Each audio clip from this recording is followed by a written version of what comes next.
I'm Yoshi Lomax, superstar attorney at law and fugitive. So, you're the famous Yoshi Lomax. Probably more infamous. I'm on the run from the federal government for crimes that I didn't commit. Gentlemen, I'm Deputy U.S. Marshal Sharon Starr. I'll be taking things from here.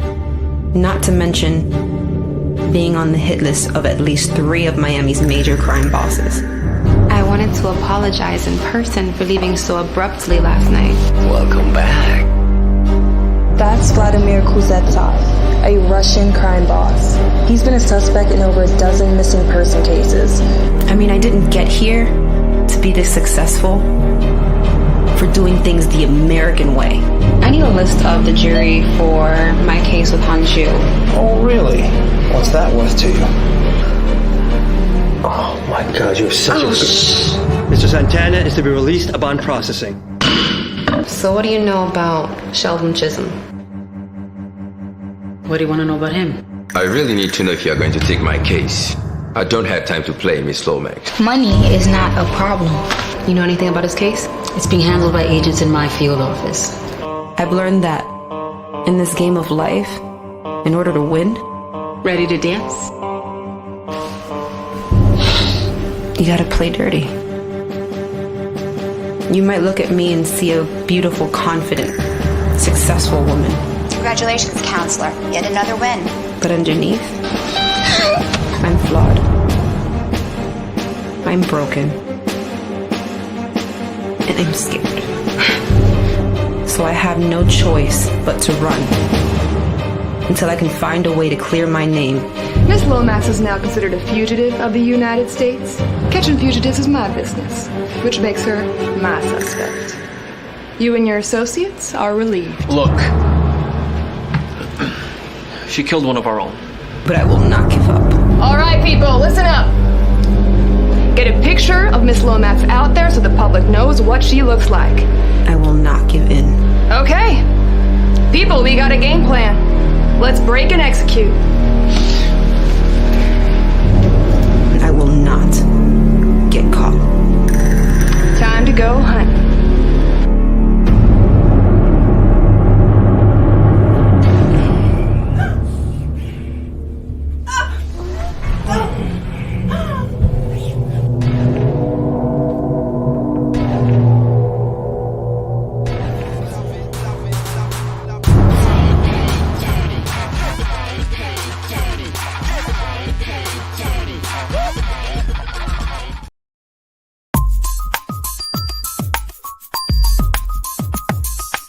Real Talk. Hey, I'm Gina Lou, and you're listening to Real Talk with the Director on Dollhouse Radio. Hey, what's up? It's Logan Browning, and you're listening to Real Talk with the Director on Dollhouse Radio. Real Talk. Hi, this is Alana De La Garza, and you're listening to Real Talk with the Director on Dollhouse Radio. Hi, I'm Diane Franklin from Better Off Dead and Bill and Ted's Excellent Adventures. You're listening to Real Talk with the Director on Dollhouse Radio. Hi, this is Monique Capri, and you are watching Real Talk with the Director on Blog Talk Radio. Hey, I'm Stormy Maya, and you are listening to Real Talk with the Director on Dollhouse Radio. It's Vicky Judy, Orange is the New Black, and I'm here with Real Talk. Yo, what up? This is Jay Ellis, and you're watching Real Talk with the Director on Dollhouse Radio. Keep it locked. Hi, I'm Rita Parks. You are listening to Real Talk Radio with the Director. Hey, I'm Issa Rae, and you're watching Real Talk with the Director on Dollhouse Radio.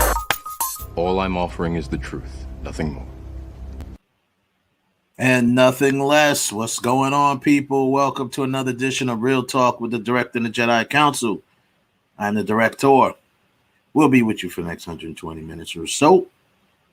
Real Talk is brought to you each and every Monday by B2S Media.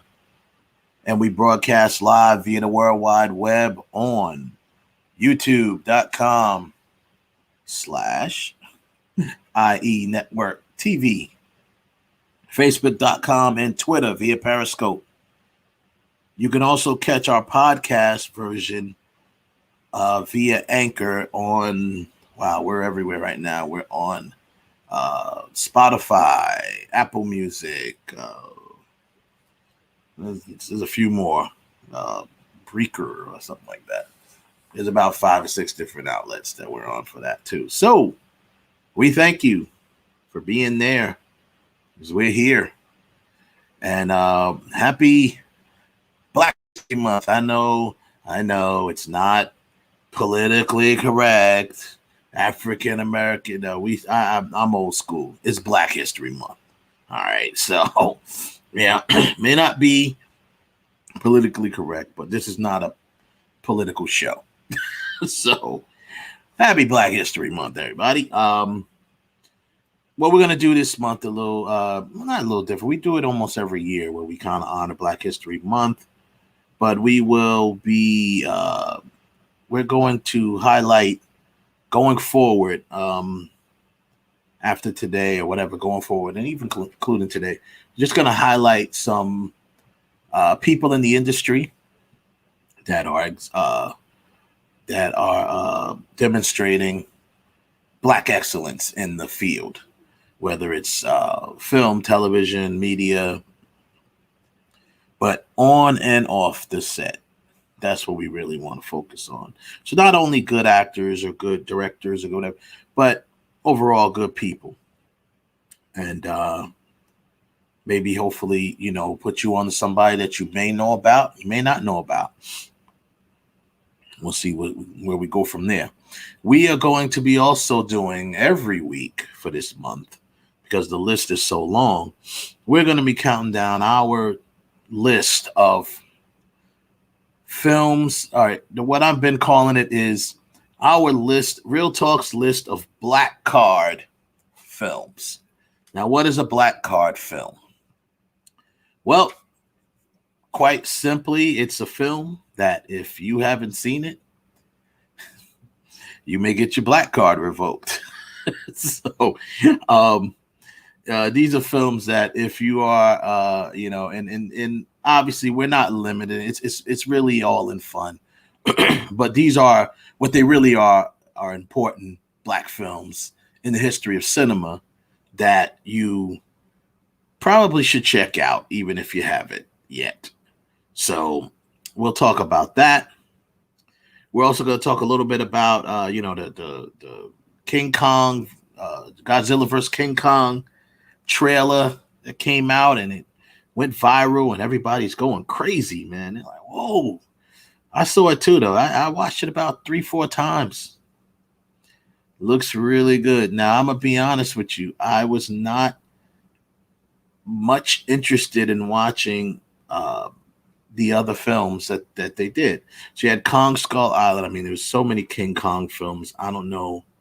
I think I saw Kong Skull Island. No, I did not. I don't think I did. That wasn't the one that Peter Jackson did, right? I don't think so. I think that was the last King Kong movie I saw, the one that Peter Jackson did or something like that. But anyway, I definitely did not see Godzilla King of the Monsters with Millie Bobby Brown, 11 from still looking like 11. Like every time I see her, I'm like 11. From Stranger Things. But now this looks very interesting. Now, which means I'm gonna have to go back and watch those other films, which I have no problem doing. They seem to combine the worlds. All right. Millie Bobby Brown's reprising her character from the Godzilla film. You got the other people that was in the film reprising their characters from the King Kong film. So this is going to be interesting. And judging, they have not put out an official synopsis, but judging by the trailer, they kind of put a little bit in the trailer where they said, these two have a history. And there was a war going on between the monsters, and these two are the last two standing on each side. So pretty interesting. I was impressed. I didn't know what to think, but I was like, So I'm in. I'm all in. It's coming out the end of March, and I can't wait. right? It's going to be delivered right to our homes via HBO Max. Warner Brothers, we talked about, we were one of the first to talk about Warner Brothers breaking that deal that they did with HBO Max. We talked, it was us that told you months ago that HBO Max was pushing for home video, bringing stuff to home video. Then, with the pandemic and stuff, kind of brought everything to a head and pretty much sped things up. So, a pandemic year later, here we are about to get films like King Kong, Godzilla vs. King Kong delivered to our homes. We've already gotten Wonder Woman 84, unfortunately, but it was good that it was, delivered to our homes. Other films, the Little Things, it was just came out over the weekend. Did not get a chance to watch it yet. I'm hearing good things. I'm hearing mixed emotions. A lot of times lately, when they put these three powerhouse, or what's considered powerhouse actors together, sometimes they really, really, really mesh, and sometimes they clash. I don't know where this film falls with that, but we'll have to check it out. I'll have a review for it next week. Also next week, we're going to have some guests. All throughout the month, we're probably going to have some guests. I'm trying to get them all solidified. I have most of them solidified. I'm just, doing some final touch-ups. But next week's guest is going to be the cast of the new media celebrity gossip show, Just Spice. The ladies of Just Spice will be joining us next week. Should be interesting. Should be real cool. I want to, their show airs on Tuesdays, I believe. So we'll have more info on you after this show. I'll be posting more stuff promoting that show. So we'll bring them on. We got a couple other guests lined up this month. Should be interesting. Oh, so we got that. We're gonna talk about it, and then finally, we are going to finally cast the ExpendaBELLES. We talked about it. We played around with it. We never got our final cast. We're gonna put that in there. List of badass women, kick-ass women, actors of the genre, the action genre, and in the same spirit of the Expendables, we want to cast our version of the female version of that film. And we will do that tonight. We also have a special guest. He'll be guest hosting tonight. He's coming in and giving us his geek report. Our boy, friend of the show, AJ Perez, distribution executive. He'll be coming through. He also has to chime in. He has something interesting to chime in on black films where he, because from his perspective, he's an expert on this with, just distribution of films. And I think he's going to tell us some of the films that he felt kind of broke the mold for black audiences. So that should be interesting to tackle. Interesting topic to tackle. And that's it. A lot to get to, a lot to unpack. And we, all right, as you see down there on the ticker down there, are you Team Kong or are you Team Zilla? Team Zilla, Team Kong. I'm going to tell you right now, without even talking or thinking about it, I'm Team Kong all day, all the way. But, we're going to have to see where all of that is, man. Once again, you're listening to and watching Real Talk with the Director and the Jedi Council. Don't forget to like and subscribe and share. More importantly, share with your friends. Share it in the groups. Filmmakers should share this show. Actors should share this show. We talk about your world. We're talking about your world. Independent filmmakers, mainstream filmmakers, whatever you want to, commercial filmmakers, you should all share this show because this is, we want to build a community here. Let's build a community of filmmakers, film lovers, that's what this is for. This is comprised of filmmakers, film lovers. We're all filmmakers and we're all film lovers, film watchers. So this is a community. This is a place for you guys to come and we can talk and unpack and talk about a film. If a film sucked, come on and tell us about it.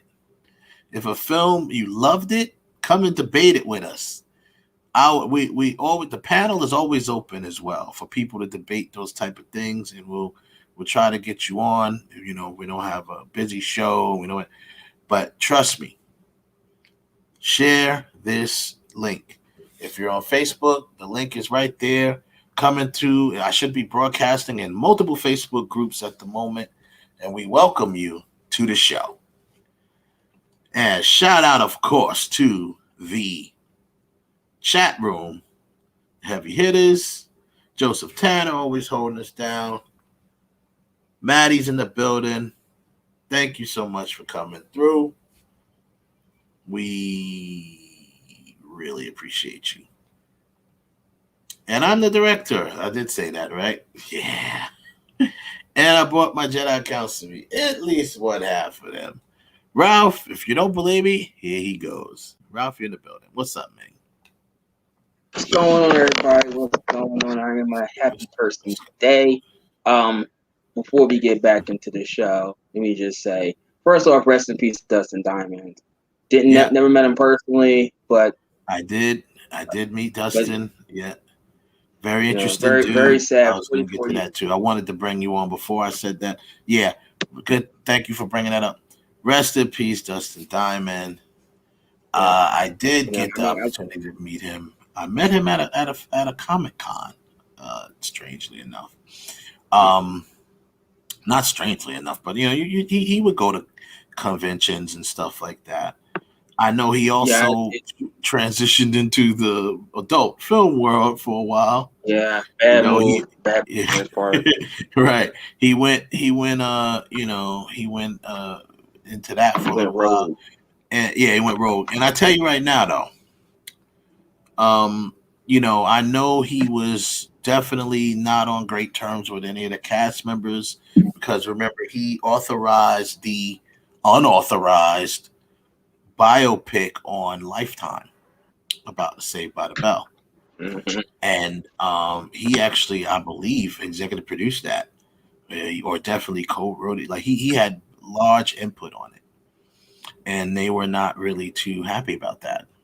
So that's very unfortunate if he still wasn't in good That's ego. terms. That was ego. Someone that I mean, I'm gonna say because I've never been on a television show, but I understand that everybody on the show has a role to play. You have the person that clearly is the star, and you have the supporting cast around him. Dustin Diamond was the supporting cast member. He did not have the same situation that Jaleel White did, where Jaleel White came in and he was like a part-time player, but his popularity made him the star of Family Matters, despite with the way the lineup said when you see it. Jaleel White was the star of Family Matters. That's just the way that it was. Dustin Diamond, and not to minimize his role in Saved by the Bell, but he was a big part of that. But he was not the star of that show. No, and I think over the course of time, did you see the jealousy just got to him, and that everybody was so focused on Kelly and Slater and all of them that no one really mentioned Screech. Screech was like the geek, the nerd, whatever. And maybe it got to him. Maybe it made him feel bitter toward his cast members. But you can't blame the cast members. That's the audience. No, I'm not blaming them. I just said it's unfortunate. Yeah, I think it's unfortunate. Everything that happened. But what I wanted to say, you know, I didn't want to cut you off, but I was going to ask you, did you see the biopic? And also, I've seen several documentaries, and I've read different stories, and from what I've learned, the biopic he did was not far off of what really happened, which was interesting to me, because originally this was told by other producers at NBC. That show was originally supposed to be about Screech. It was supposed to be about Screech and Zach. They were the main characters when it was first, when it was called like Good Morning Mrs. Something. I forgot the name of the show. It wasn't even called Saved by the Bell yet. It was a show that was supposed to be basically centered around. It was almost like, not like Welcome Back, Kotter, but kind of like, you know, like that. You know what I'm saying? Where it was like you have the class, you have those actors, you know, those characters, and it was supposed to originally be about Zach and Screech.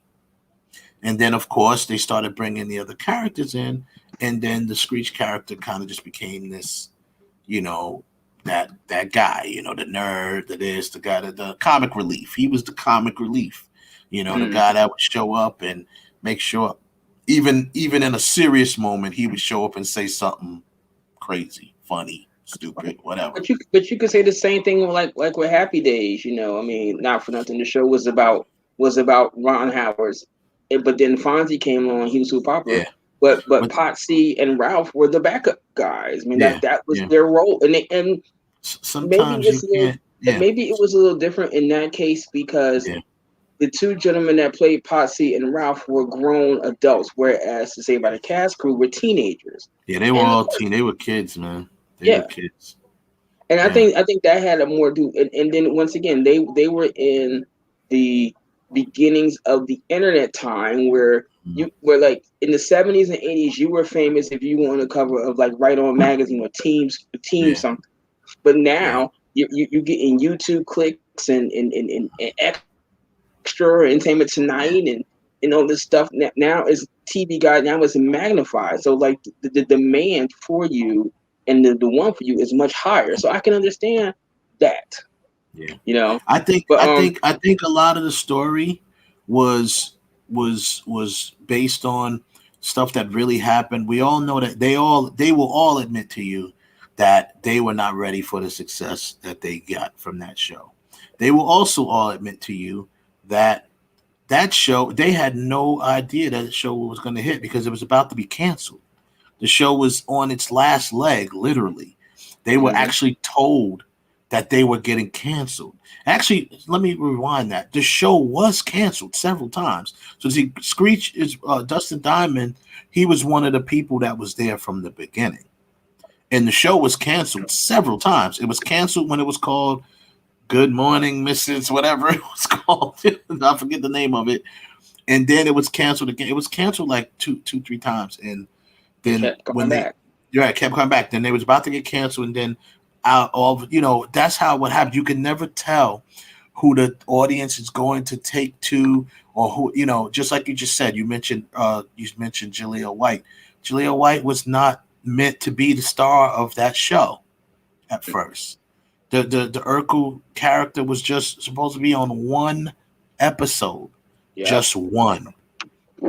But the fans took to his character so much, they kept writing him in. And then what happened was a great opportunity for a very talented young man to step in the spotlight and basically take that show over, because it was supposed to be about, it was really supposed to be about the Winslow, Harriet Winslow.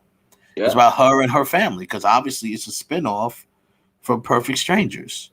So Steve Urkel was not in the plans at first, but he became the show, you know. So I get what you're saying. You know, what happens is, you know, fans are going to get their favorites, and those are the ones you got to cater to. So if you know, Tiffany Amber Thiessen becomes the fan favorite, her character Kelly, she, you know, they're gonna start catering that. You know how those networks were back then. They're gonna start catering to her because you know you had they still do that.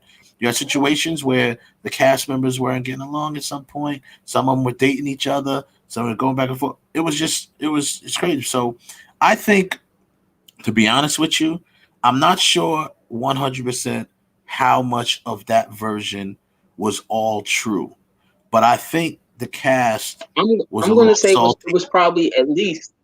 Yeah. I'm going to say it was at least 95% accurate, at least. From research, it is. I just think the cast was probably a little salty that I don't know if he really consulted them on it. Did.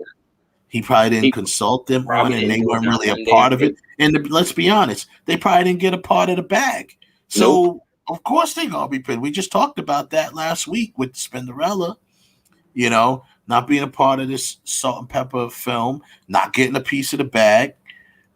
You know, I'm not going to support it, and she probably shouldn't because she's not in it. I can see, you know, it'd probably be back and forth or maybe torn if they actually depicted her in it, but they didn't pay her.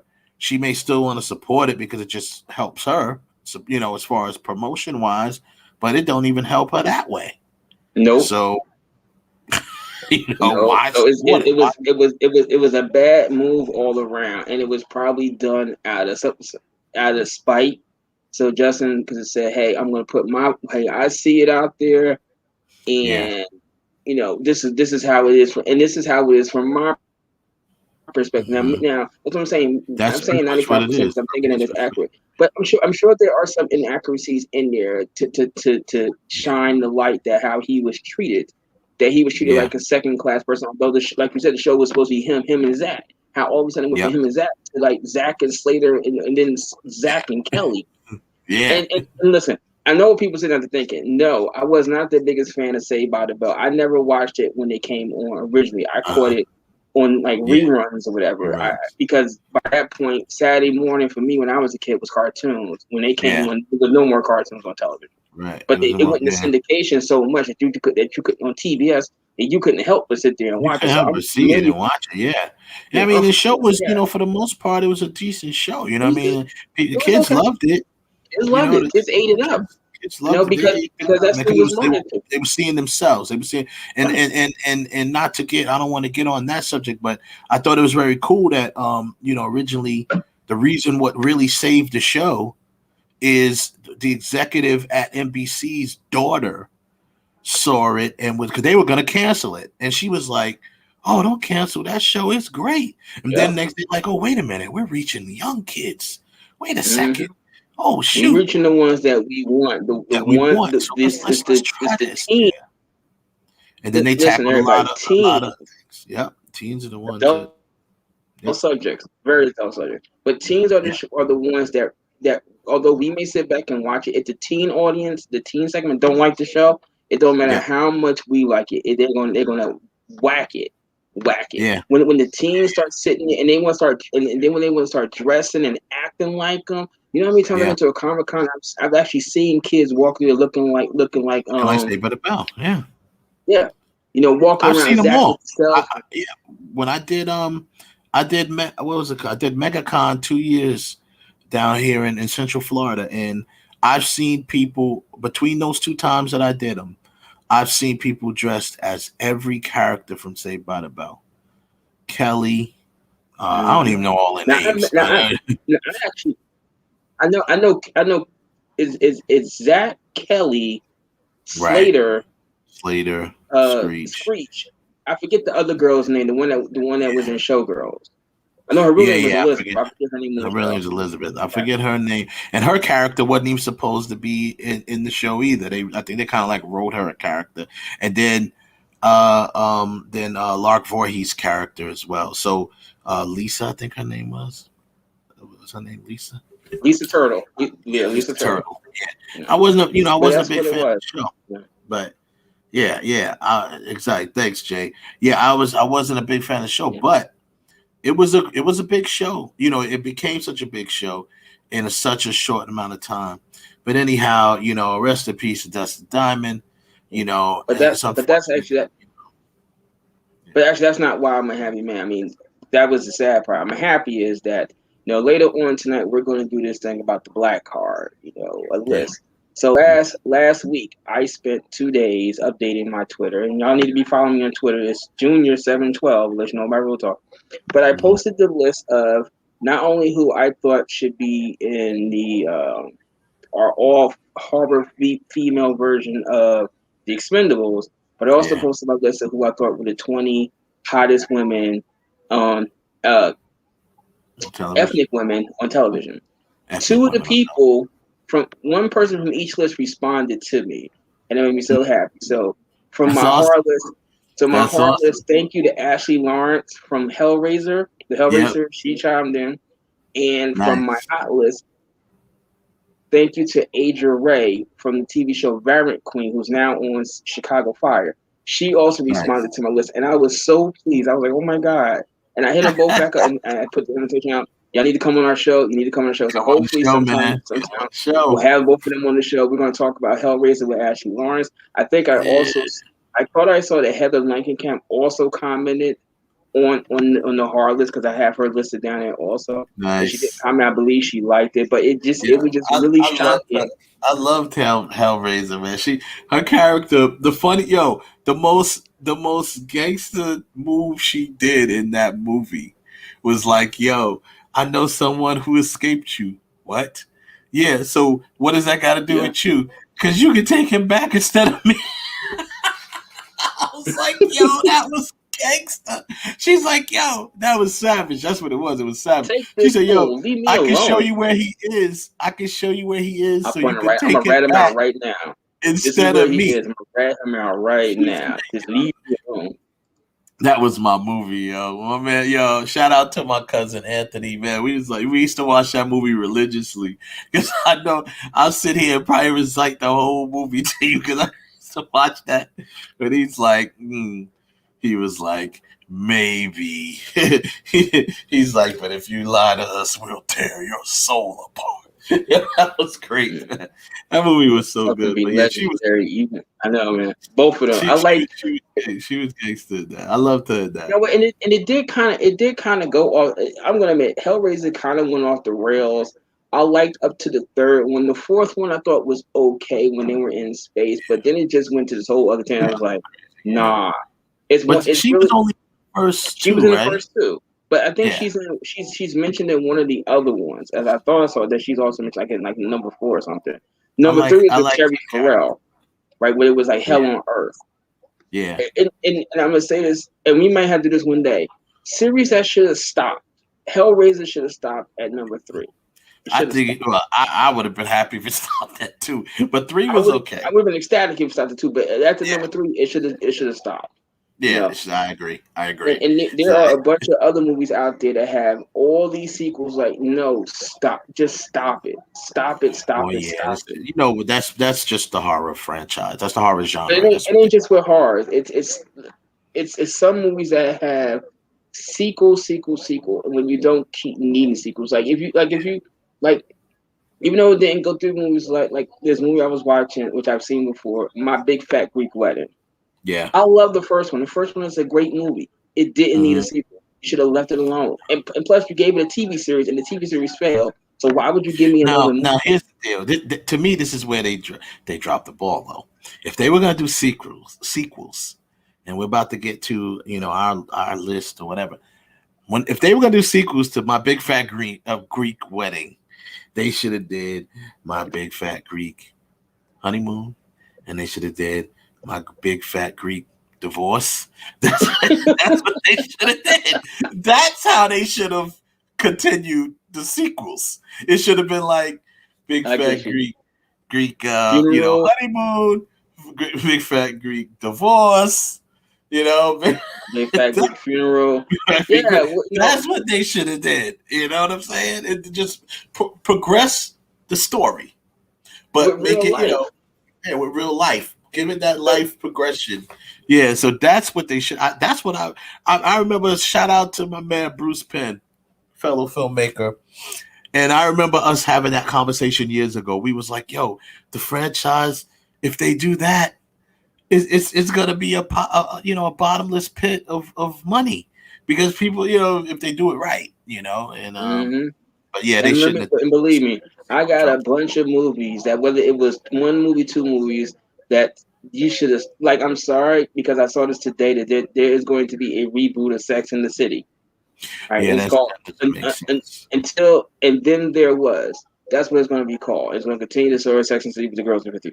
In reality, I like the first. I'll admit, I like the first Sex and the City movie because I liked the series and it gave conclusions to a lot of storylines. It gave you closure. Sex and the City 2, it tied up stuff. Garbage, beyond garbage. But that's what happens. So it's only so much they're gonna, get out of that. The only thing Sex and the City 2 should have did, which would have been the best conclusion, if Samantha actually got married. If she would have got married, if she actually got caught by a guy and settled down, and she decided to put the way she was, that's your Sex and the City 2. The garbage you're going to Abu Dhabi, no. So right there, you sank it. Yeah, definitely. Yo, we have our guest on. He's he's our guest host tonight. He's got a host with us doing the list. Friend of the show, of course. We'll bring him in, and then we'll get started on about some things. Yeah, man. I still need a rematch for that movie year. Here we go. Our boy AJ Perez is in the building. Let's see. I want a rematch. I lost by one damn movie, and I'm not happy about it. Oh wait, he may not be. He's off camera right now. We'll get him in a minute. But I lost by one damn movie, and I want a rematch. I want to pick another year and go back at it. Because it's not like I lost, and it was my own fault because I miscategorized two films. If I would have got the two right, I would have won. I feel salty. I feel like Apollo Creed. Rocky 2. I lost by 1 second. And that's a very hard thing to deal with. I need a rematch. I'm trying to get That's him what in I'm saying. here. I want to rematch. I don't see him in here yet. I don't think he's on camera yet. Maybe he hasn't turned his camera on. Do you have your camera feed on, AJ, or he may not be ready yet? We'll bring him in. All right, we'll see. So. Yeah, man, if you get a chance, if you can hear us, make sure your camera's turned on so we can either that or your avatar if you don't want to show yourself on camera. One of the two. Make sure one of the two is on. And then it looks like his screen is frozen down there. I'm looking at him in the green room area. It looks like it's frozen. He may have to come back on, like load back up, I think, because I don't see him. He's like sitting there, but he's like a statue. So I'm gonna try to hit him up and say, "Hey, man, try to log back on." And but we'll and then when we get him on, we will start talking about. We can start talking about it now, as far as just like I said, just to set up for it. The fact that obviously it's Black History Month, and yes, that's what I call it. I call it Black History Month. I do not call it African American History Month because not just Americans are Black. I don't know why. I just made that up as I was just talking. But I just call it that because I'm old school. That's all.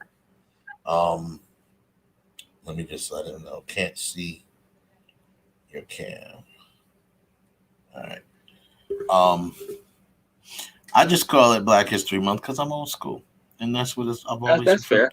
I think that's what it should be, Black History Month. Although, once again, it's the shortest month of the year, but we're not going to get into that political subject tonight. I'm saying, really, folks, 28 months? Come on. 28 days, yeah.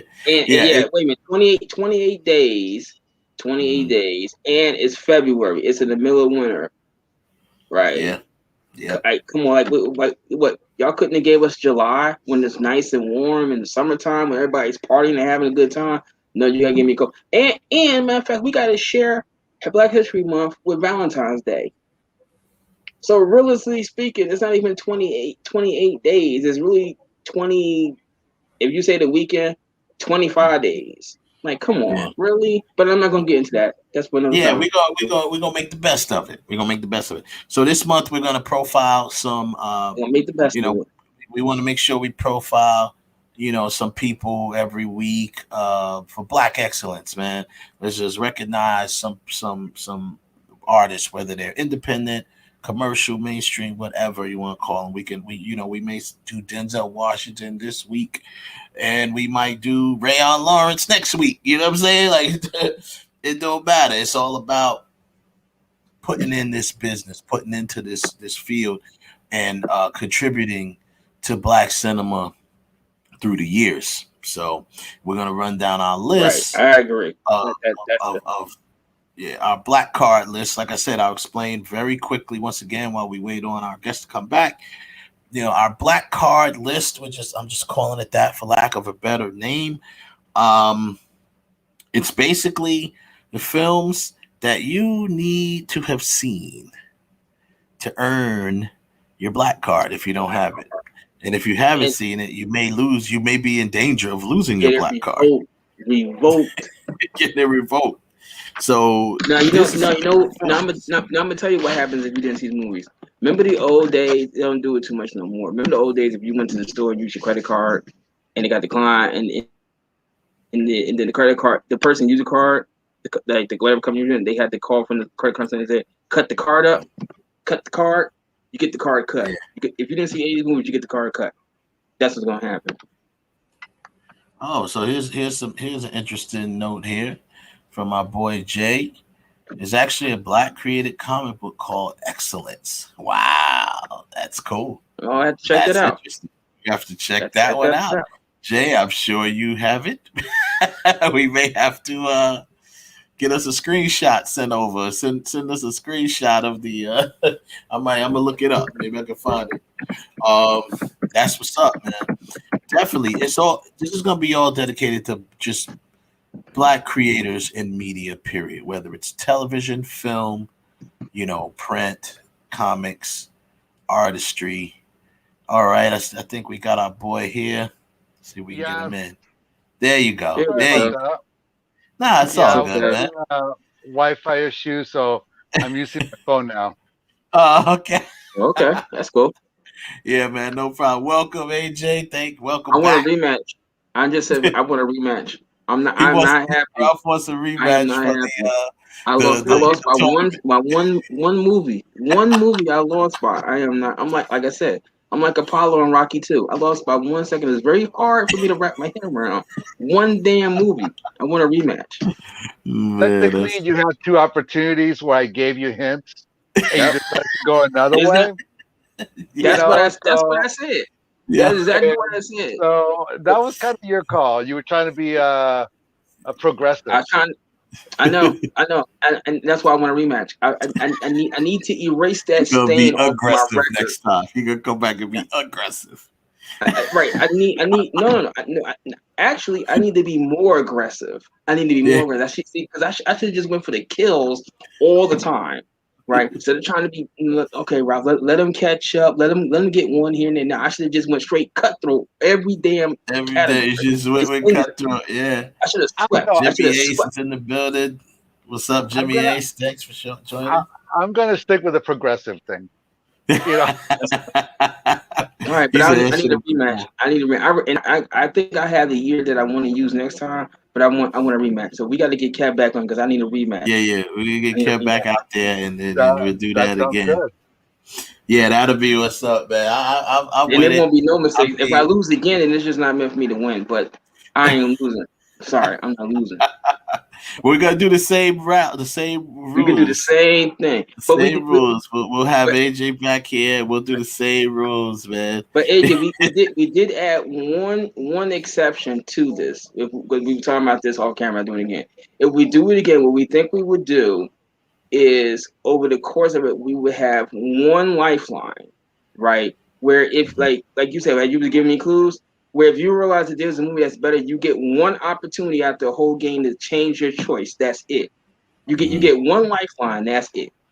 Yeah. So if you throw a movie out there and then you realize, wait a minute, I could have used a better movie, And now you have to decide where you're gonna use your lifeline. You only do it once, not any round per round, just once in the whole game. That sounds fair. You guys can make the rules. He's like, you guys make the rules. I'll just enforce them. I'll be the enforcer. You know, and I'll just. I'm just going to judge. That's what's up. So how you been, AJ? How's everything? I've been good. I caught on to your opening monologue though, and I have to tell you that we're gonna do this whole black card thing later on. You kind of need to get your cool card taken away. You haven't seen Kong, Skull Island, and you didn't see Godzilla, King of the Monsters, and that's part of your itinerary today. Yeah, I know. It's part of my itinerary. I know. I did see Kong. At least I was both Godzilla. At least I was honest. I'm gonna tell you, the last King Kong I saw was the one that was directed by Peter Jackson. That was the one that I saw. I think he directed it, didn't he? He did. Yeah. I did. Honestly, it was sad. It was too damn long. It was too long. I ain't gonna lie, bro. I was man. It was too long. I missed out on these films because I was worn out from the previous films. Hold it. Time out. You're sitting there saying that you missed out as much. Now, see, this is why your cool card can vote for this right here. But this is why your cool card can vote. All this crap that you and Kevin yanking at me about streaming, HBO Max, all this stuff is on HBO Max. You should have been in seeing this stuff by now. Trust me, I'm gonna see them now. It's too late now. I just wasn't. I really wasn't interested because I was just when I saw that Godzilla, I saw some god-forsaken Godzilla film. I don't remember which one it was because it was like one or two of them. I think. Huh? They're all fun and campy and fun. Yeah. It's like turn your brain off. Turn your brain off and just have a good time. That's all. Did you not watch the Godzilla marathon on Comet last weekend? It was amazing. No, I did not. Nope. I used to watch the old school Godzilla on television. I used to love that. It was, of course, you look at it now, it's cheesy, but I'm like, I used to love that, man. I used to love Godzilla. And this is very interesting because I grew up a Godzilla fan. But I am not Team Zilla this time around. I'm Team Kong. Based on this trailer. You don't even know what Kong is like. You haven't seen the first one. Exactly. No, what I'm saying is just from the character himself, the King Kong character. But yeah, I'm definitely I had to put it out there. I don't hold anything back. I don't lie to my audience. I had to put it out there. You know what I'm saying? I love Kong. Yeah.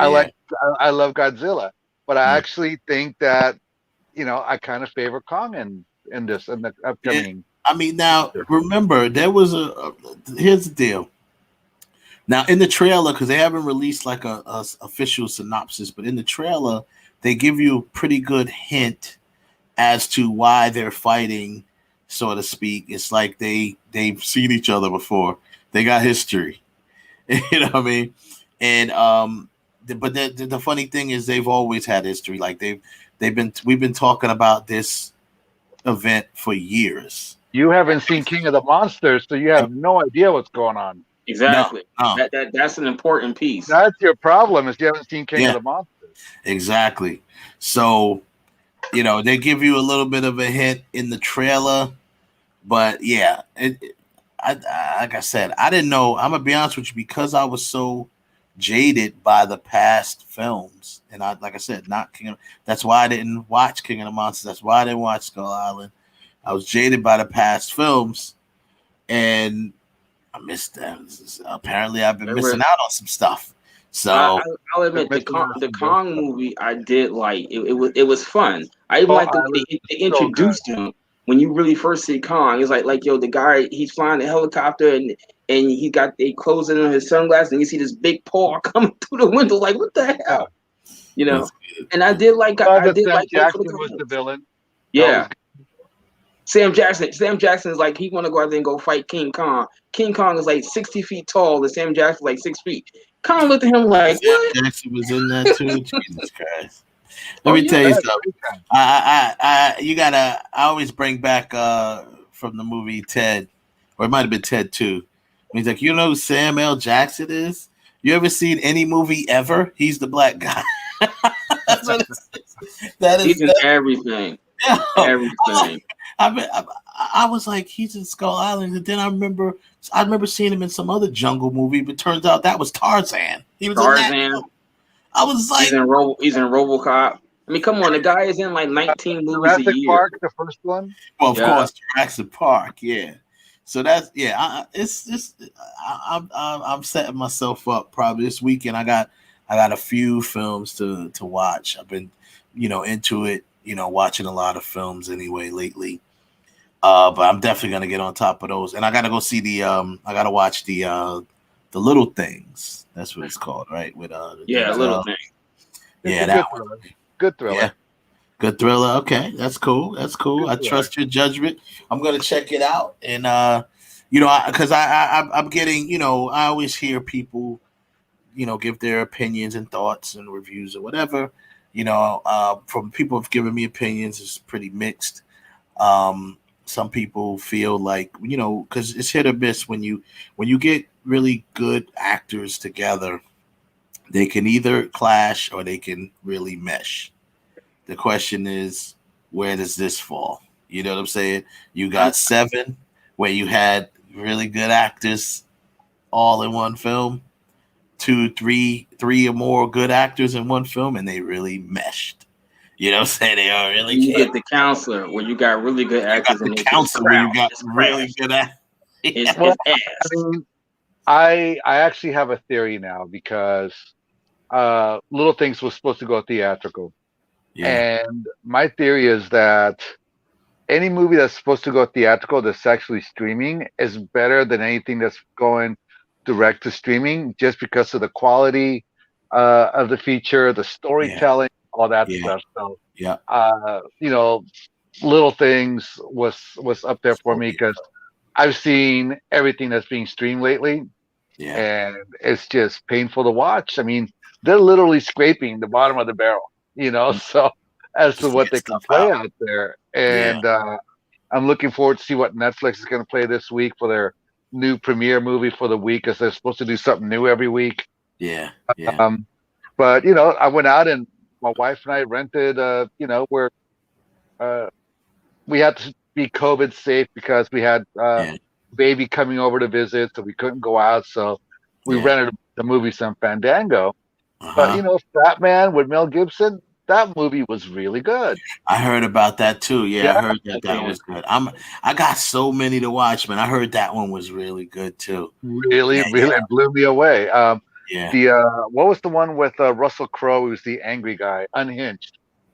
That was good. I still want to see that one. I heard it. I like Russell Crowe, so he doesn't really like 3 times. We jumped. Yeah, he doesn't really do too many bad movies. He really doesn't. Yeah. Okay. So I had a couple of jumps in there. That works out, man. I can't wait to really just dive in and watch all of these films. But see, here's the deal. You said you had a baby coming over. See, I also have a baby in the house, and she kind of. I try to wait for my wife, but I gotta just go ahead and watch them without her, because it's like we don't want the baby to see these images, right? Because with my kid she's already scared of her own shadow, right? So we can't have this kid watching these images, right? So she, we wait till we put her to sleep, and then when we put her to sleep, my wife goes to sleep. So it's like, oh wow. So I'm sitting there by myself waiting, and let me tell you something. Because I've been waiting on her, Ralph, I haven't even finished Lovecraft Country yet, because I've been waiting on my wife. See. Yeah, I've been waiting on my wife. I'm like 7. I'm like Black part. It's got to start getting episode 7, but I'm trying to wait for her, but I can't wait for her no more. I'm like, look, I'm just gonna have to finish. You know what I do? I actually cheat. I get up super early in the morning, 4 or 5 o'clock in the morning, and I watch whatever I'm missing, and I pretend I haven't seen it, and but at least I'm satisfied. Yeah. and I got rid of do that. curiosity. I can do that because I'm usually up very late anyway. Even after the show, we usually end the show around 11, whatever. Sometimes we go longer, and then I'm up like I'm wired, so I'm like up. You know what I mean? So like at that point, I might just go ahead and finish off that, a couple other things, but it's all good. Speaking of getting my car headsets, and you're good. Yeah. Yeah, I'm good. I do that. Like I said, in the last 3 weeks, because I bought the season. I've been on the season 1 of Picard, but my store had Cobra Kai season 1 and 2 when we was doing a show. I hadn't watched it when we did our battle, but then I took a couple of days and binged through both seasons, and it's a really good show. I really enjoyed it. Picard, it was okay and I said the same thing about Voyager. It didn't pick up till 7 and 9. Jerry Ryan came in, then it picked up a whole lot. Then it got good, but it was okay. Like I still got I think I got 4 other box sets of DVDs to watch that I'm trying to catch up stuff before I even start going back into Netflix to look at anything. Whatever, anything. Yeah, I got a lot of binging to do. But anyhow, since we talk about losing my black card, and if you go to our Facebook. If you go to our Facebook page, I actually put up a black card. I created my own version of a black card that's sitting on my Facebook page right this second. It's on yours. It's on your. It's on ours. It's on my actual Facebook page, and it's on our show page. Yeah. I actually created a black card, and if you didn't watch, then you asked the question. You said, "How many of these movies should you have watched?" And I've been thinking about that. Damn. Ordinarily, you should say 100%, but some of the movies are a little bit older, so if you didn't see, I'm going to say you had to see at least 75%. At least 75%. Okay. I'm going to be nice. 75%. At least 75. At least 75. I think I've seen out of the top 100, according to IFC, I think I've seen 90% of them. Probably like 5 or 10 I haven't seen. There's the black card. Here's the black card. Right. That's the black card. And you see, I'm going to put your name on it. I'm going to put member since 77, since that's the most movie year I can really remember where it was more than one movie. It was 77. So that's when it started. Right. So I've been a member of the black card since 77. There you go. Yeah. So this is what I have to preface this too, is that, back in my distribution days, and back when I was doing sales and all that stuff, everybody had all the cool territories, with all the big suburban, blockbusters and stuff. And I had Young's Video store in the corner. And, they weren't buying, every white release that was coming out. They wanted to see stuff like Dolomite and Superfly and all that stuff. So I ended up just having to teach myself the entire genre, so I can go in and sell all my customers, because I had like all of South Central. I mean, I had the hood, and so I was raking it up with just people like, who the hell's buying? What is Dolomite? That's all by the way, if Dolomite is not in one of your lists, it's on the list. You've got it's on there. No, it's on the list. Now, just to let you know, AJ, the way we have to do this, because our list is very vast. So what we want to do is, being that, like as Ralph pointed out, this is the shortest month of the year anyway, we're going to stretch it out throughout the month. We'll say a few every week. Maybe I might throw 5 or 6 out there. Let Ralph throw 5, 10, whatever you want to throw out there. You could empty your clip, and we'll go from that, because it's the list is so vast. It can stretch through the whole month, really. My list is actually a list that they were like bestsellers and best renters everywhere, but also they crossed over into the mainstream audience. Nice. Audience. Nice. So that's going to be interesting. That's why when you brought that up before, I think that's a very interesting thing, point to make. These films, like you said, kind of like, for different audiences, they kind of, crossed over. Especially when you're like a teenage kid, you're a white kid or whatever, and you're trying to be cool. Like during that era, like, 10, 15, 20 years ago, that's when like all these guys just crossed over. You had Snoop talking about them, and they were just sampling all these artists and all these films. So of course, everybody was curious about them. So people look them up. Mm-hmm. It's true. This is true. I remember. All right, so let's go ahead and get started. Yeah, I remember when my second job, I used to work in a video store. It's funny you said that distribution. We used to get our videos in New Jersey from this company called Star Video. It's funny to remember that. Yeah, they were one of my clients after a while. Yeah. Yeah, but a lot of movies that I forget. I think the girl who used to be our sales rep, I think she was Spanish. I think it was Rosemary because they were based out in Jersey City. Jersey City. And I know a lot of movies that our customers would come in to want to see were they actually at that time when I was in video, Dolomite wasn't even on VHS tape. You couldn't even find like Dolomite. Like we would get a lot of requests for the Mac, Blackula, but Dolomite itself and the Human Tornado, we couldn't. It was not. But when they came out, then everybody was like, "Yo, you got it, you got it." You like everybody wanted to see, it. And we would play it in our store. And I'm kidding. If I had like 7 copies sitting on the shelf, 10 minutes into playing it, they were all gone. All gone. Yeah. Wow. It was, and I ain't even gonna start talking about when we had a sales rep for the Shore Brothers. He would come in every Saturday. He coming in with martial art movies. And dude, they were probably my movies. I was the largest distributor of Shaw Brothers films in the country. They probably were, and this the funny thing. The owner would go to New York to go get them, and he bring them into the store, and we put them out for rent. We start opening them and putting them on rent. People that were into martial art movies at the time would see the boxes. They didn't want to rent. They wanted to buy the movie. They said, "How much is it?" They just wanted to buy it. So we were constantly rolling over martial art movies, constantly. Wow. The Shore Brother movies. At Sam Goody's, Music Land, Virgin Megastores, Tower Records, they had like the top 200. Yeah. The top 40 films out of the top 100. I had 40 martial arts movies in there. Oh wow! They were constantly going. Yeah, you just took me down memory lane. Tower Records, man. Virgin Megastores. I miss Tower Records. I miss Virgin. I miss Virgin. Dude, Rodney, the manager over at Times Square, that dude's like, "What you got now?" I'm like, "I got this." Like, all right, I'm buying all these amounts. It was great. I loved going to New York. It was always a party because you had great sales. Never expected it. They had like all these big releases. Nobody ever bought them, but like all this indie stuff. That was the stuff. The hard to find stuff. There's still a store. I want to say it's like on 47th.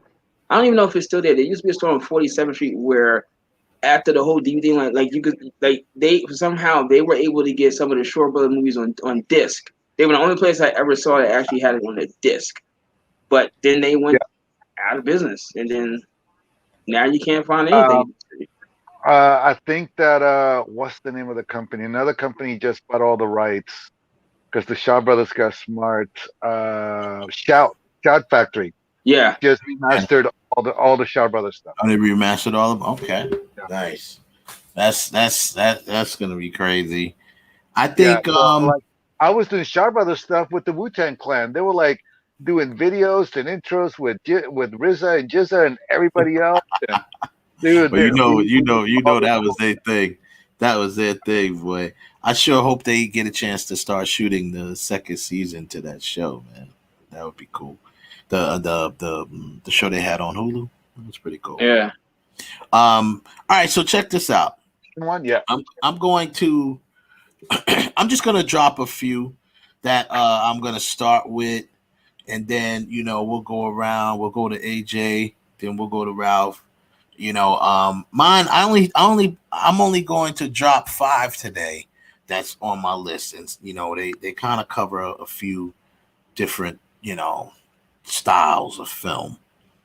So let me see if I can share my screen here and bring that up.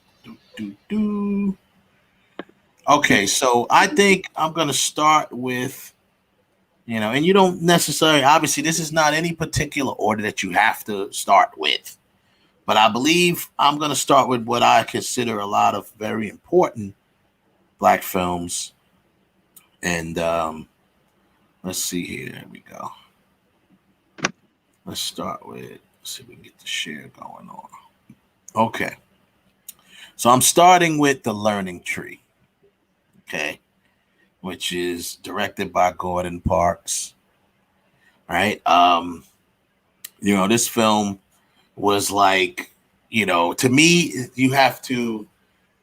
Gordon Parks back then was like the first black, director to direct a film for a major studio. So for that alone, this film is one of the a film that I think is worth checking out. My next one, let me go over here and let me just adjust that. You can see that, right? Yeah, okay. Yeah, I can see it. Yeah. A Raisin in the Sun is another one. Like I said, I'm starting with my important ones. I think they're very important. Sidney Poitier, of course, in it. Directed by Daniel Petrie. And Ruby Dee is in it. There's a lot of people in this film. So Louis Gossett Jr., another one of my important films, I say there. Sidney Poitier, I say, to be honest with you, almost anything with him in it needs to be on your list. Yeah. It's gonna be good. You know what I mean? It's like the Sam Jackson of his time. Right, exactly. Speaking of Sidney, so if you want to go with a little comedy, I'm gonna tell you, you got to see Let's Do It Again. Yeah. You got to see Let's Do It Again. This was actually directed by Sidney Poitier, which was, very cool. And of course, Bill Cosby, starring him and Bill Cosby. You also had a ensemble of people. John Amos. It was just an ensemble of great actors. And Jimmy Walker's not in this picture, but he was also in it. And I tell you, man, this film, to me,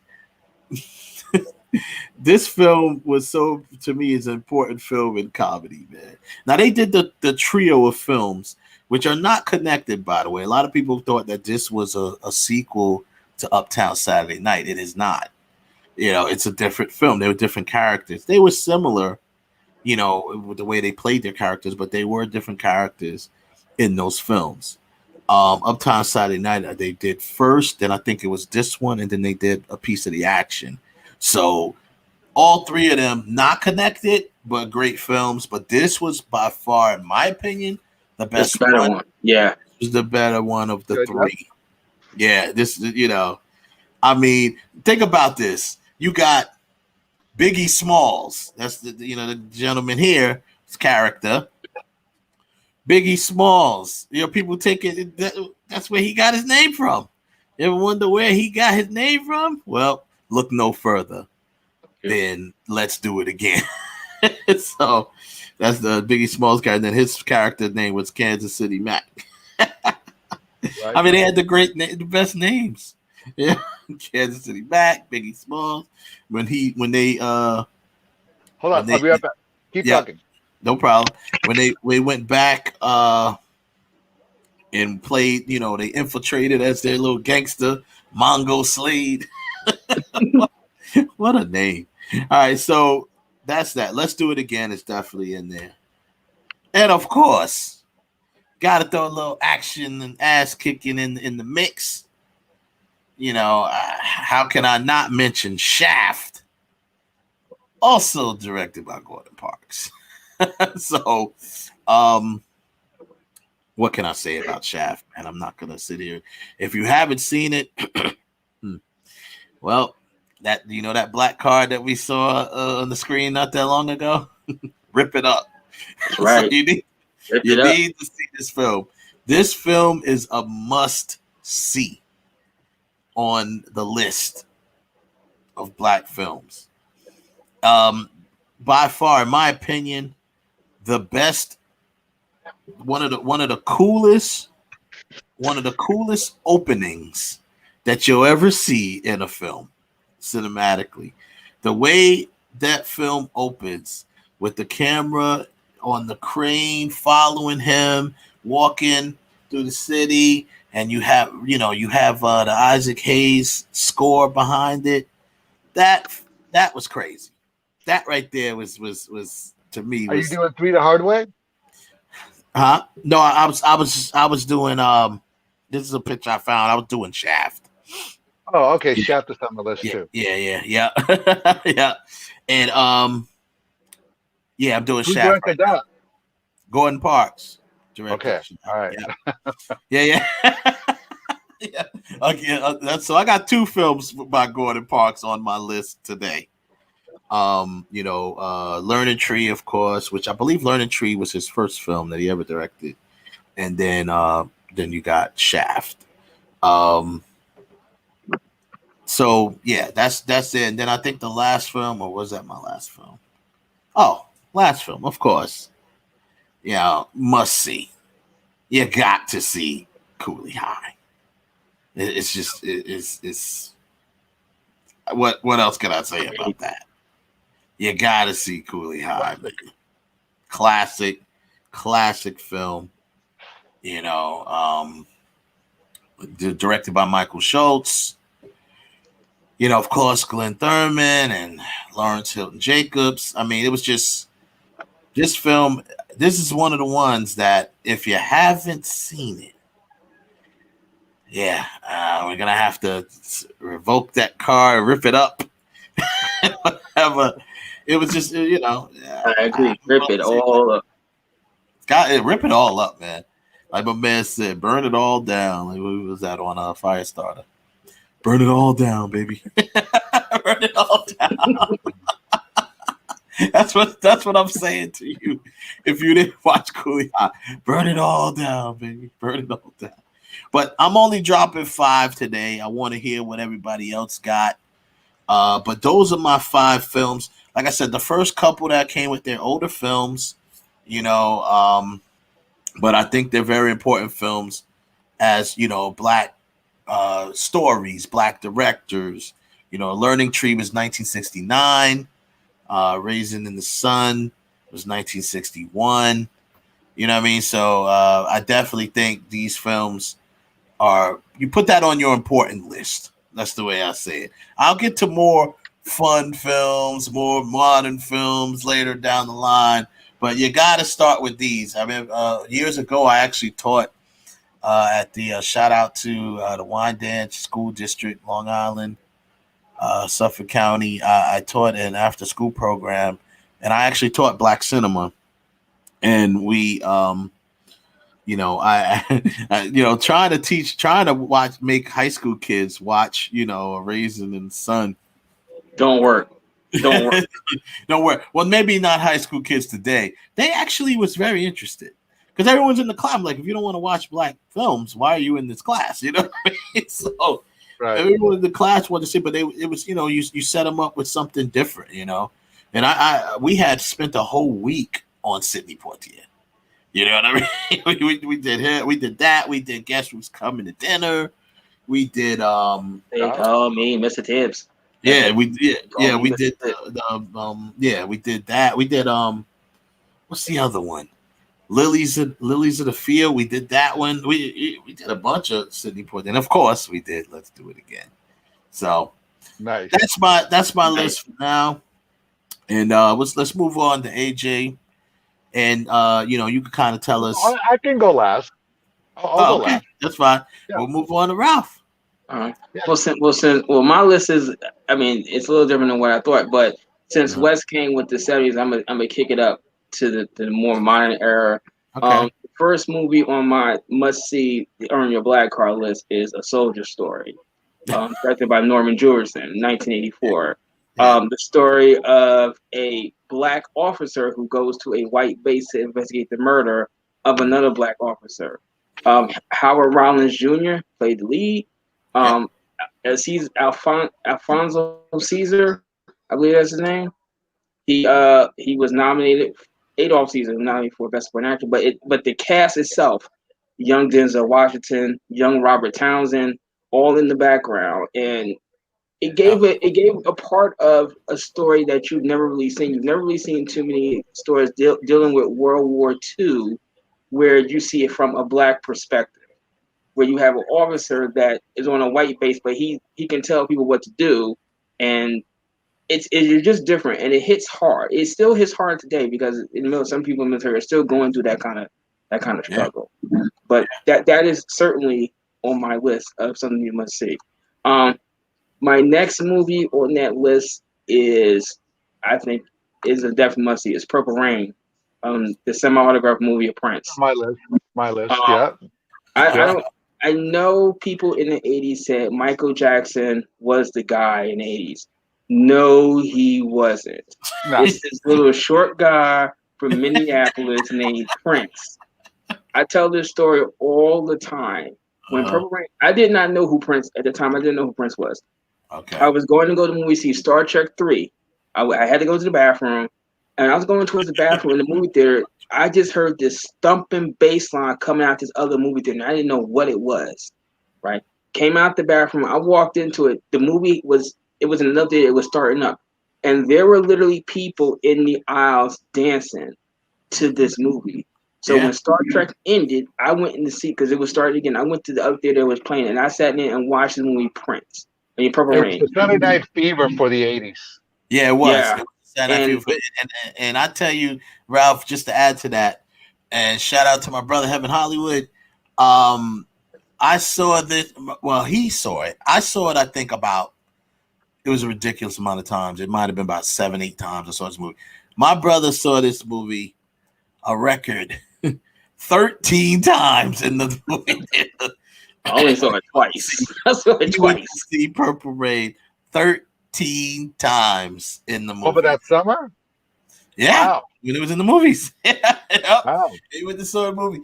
That film was like, so just to make it, let you know how special it was to us. We grew up Prince fans. I mean, I'm a Michael Jackson fan too, don't get me wrong. Big Michael Jackson fan. But we grew up Prince fans, right? Real big Prince fans. And just the fact that, and even Michael Jackson had admitted at one point, Michael Jackson at first never respected Prince.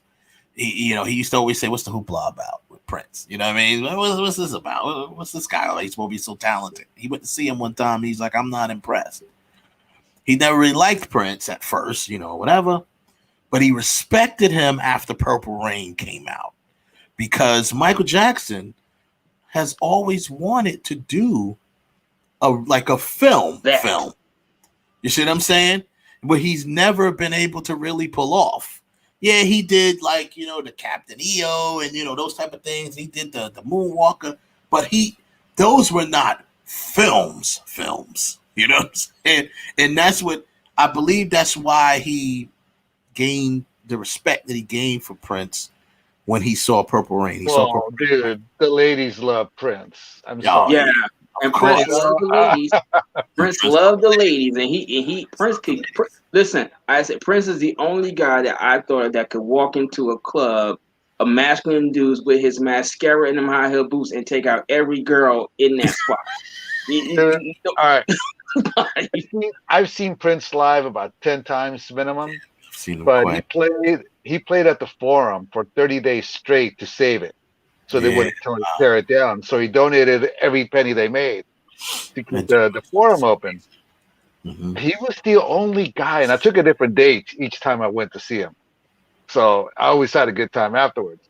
But he was the only guy that can come out. He got them all primed up for you. Yeah, he's the only guy that can come out in furry white boots. And I'm like, ass chaps. Yeah, ass chaps. I'm like, he is a sexy MFer, I'm like, all right, Yeah, Prince was that dude. I saw Prince a couple. I say that with total masculinity, all that stuff, like it was like, wow. The last time I saw Prince was in New York City. He did a show at Madison Square Garden. He did 2 hours at Madison Square Garden, and literally the people at Madison Square Garden had to drag him off the stage. Yeah. But somehow I got invited to, every show we go to the after party. The party's better than a concert. Yeah, Prince came to the after party. He did another 2-hour show. But here's the thing: both shows that he didn't repeat one song. That's how deep his catalog is. He did stuff that I never heard of before, but once again did it, and they had to drag him.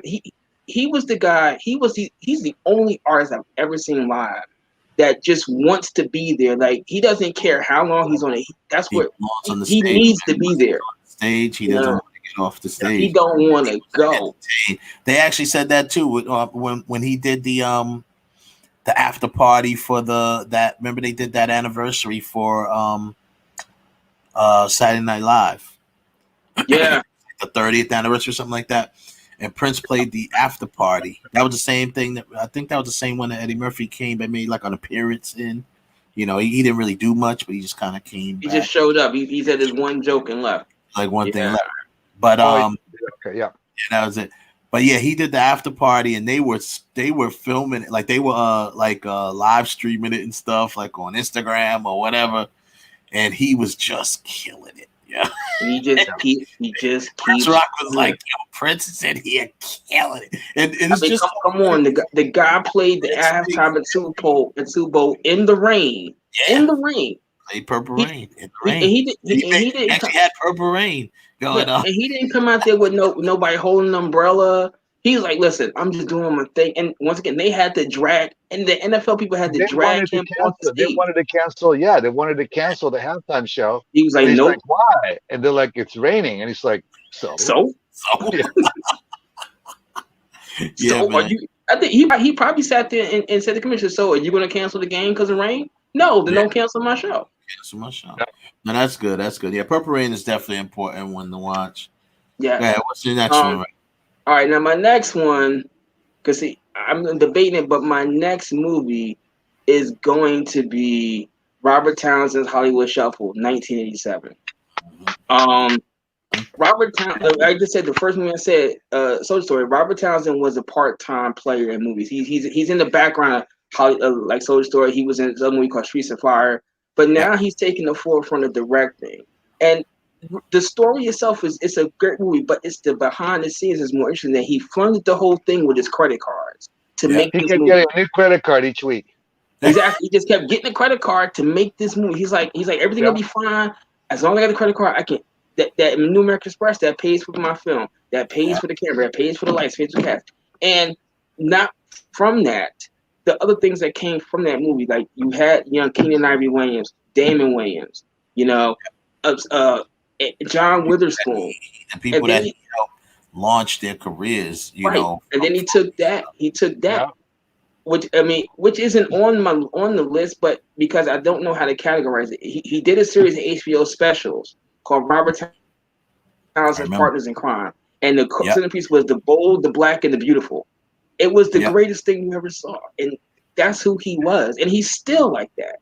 You know, a lot of people owe their careers to Robert Townsend, but he's kind of like in the background. I think more now. He's not. He does. I don't think he really does as much as he should do. But a lot of people have eaten off of Robert Townsend, and with us as the audience, we got introduced to a whole bunch of people because of him. So if you've never seen Hollywood Shuffle, find it. You gotta see it. Yeah, you gotta see Hollywood Shuffle, man. That film really, you know, I remember I met Robert at the American Black Film Festival, having a conversation with him. First of all, very cool dude, man. Very approachable dude. He's not, you know, he's a very approachable dude, man. He's, you know, you look at him, you're like Robert Townsend, and you just kind of catch eyes, and then you just walk up to him and start talking, and he's like, hey, yeah. So we had a conversation. He just, you know, he was talking about another film that's on my list. I just didn't put it in tonight, and I'm sure maybe one of y'all will probably mention it. It's his other film, The Five Heartbeats. Mm-hmm. The Five Heartbeats has to be on this list. That's one of the movies. I'm going to say about The Five Heartbeats. The Five Heartbeats is one of the movies that you should see, but I'm going to do better. It's one of the movies that should be in your movie collection. Yeah. It needs to be sitting in there when you could put it on and watch it and really experience that movie. He gave me some casting tips and how he really gave me some background stuff on The Five Heartbeats. I wish I had a camera there interviewing him or something, you know, because it was just like he gave me some really cool little nuggets about how he cast, Five Heartbeats and, you know, all of the crap they went through trying to make the film. So, but Hollywood Shuffle, I did ask him a couple of things about that too, man. That's favorite skit, definitely the pimps The zombie Attack the pimps. Killer Pimps. Okay. Okay. Yeah, okay. Okay. Hoes gotta eat too. Winky, Dinky, say it with me. Winky, Dinky, Rest in dog. peace, John Witherspoon. Yeah. That was awesome. Man. I saw that, man, and even as I'm saying this, I'm just cracking up in my head over that movie. It's one of the movies that would generally just make you out and out laugh. When I saw the skit, that was the skit, the sneaking. Welcome to sneaking in the movies. Yeah. And I'm sitting there like, yeah. yo, Oh, that was hilarious. Hilarious, man. Welcome to sneaking in the movies. When I saw that, it's like what everybody is thinking in their mind. Like, yo, like what if we just snuck in the movies and did give that movie the finger. Exactly. Yeah, and it's like, what if I just snuck in the movies and then the serious high five? The high five. It's like Chicago Jones. I know. Dirty Larry. He's like, what are you gonna do? Standing with his big ass gun? No. Yeah, they was mad. But the zombie pimps that was funny, man. Yeah. I'm gonna one day out. That's funny. They killed it, my brother. They killed it, my brother. I loved him. Yeah, Yo, Paco, you back up. Paco, you back up. You back up.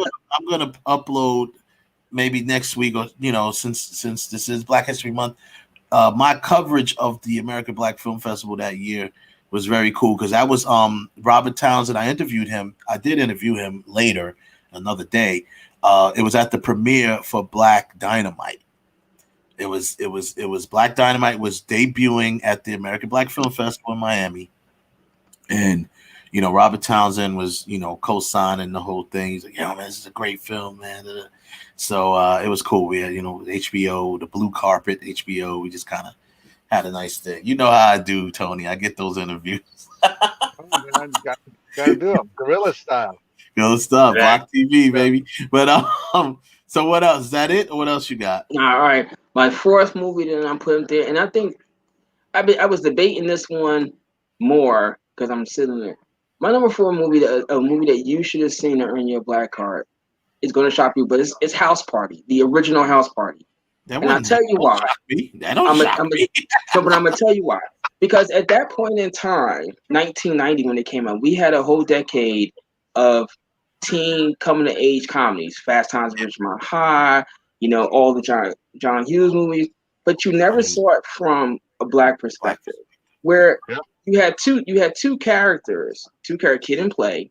One was about meeting a girl, getting to know her, and the other one was just about getting laid. In the house, the party was supposed to do all that stuff, but it dealt with that for like the part where he was talking about where he was like, "No, could we have such a conscience?" Like, "No, I never know." That whole sequence where she's talking to him about, he said, "I don't know why I asked you, like most guys when they ask you." Those are the kind of things that we talk about in our personal lives when we're dealing with people, but you never saw that on the screen. You see teen like Porky's and stuff. You just say, "Well, we don't care. We just know how to have sex." But between that, how he was feeling about how his dad was looking at him like he was making him to a social misfit, dealing with the bullies from the full force, all these different subjects played out, and it wasn't campy. It wasn't. That's the best thing I say. It wasn't campy.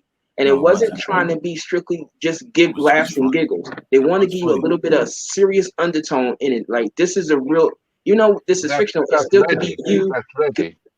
Right. Yeah. And I'm sorry. It stands up. And look, over the years, once again, how many people from House Party have gone on to other things? And you have people that were famous before. Martin Lawrence, Tisha Campbell, were all in that movie. Rest in peace to Robin Harris, but he was coming. That film really helped launch their careers too, though. Helped skyrocket their careers a little more. Tisha, he was in there. She was in School Days as well around the same time, maybe a little bit before. Yeah. But Martin Lawrence wasn't in no movie really before that. You know what I mean? He's in Do the Right Thing, but he was a background guy. Right. Do the Right Thing. Yeah. So but that's what I mean. That was really like a springboard, really, to keep it moving. Because I remember seeing, because they became very close with Martin. Because I remember the first time I saw him on Def Comedy Jam. Kid and Play were in the audience. You know what I mean? They were in the audience cheering him on. That was like his first time out there. you know, and Def Comedy Jam did his thing, or it might have been his own comedy special that he had. But regardless of the fact, that definitely took part of it. Reggie Hudlin brothers, you know, they really that's an important film. That's important, and it's fun. It's a fun film, and it still holds up to this day. It was just on TV not long ago. It was a week in the house party.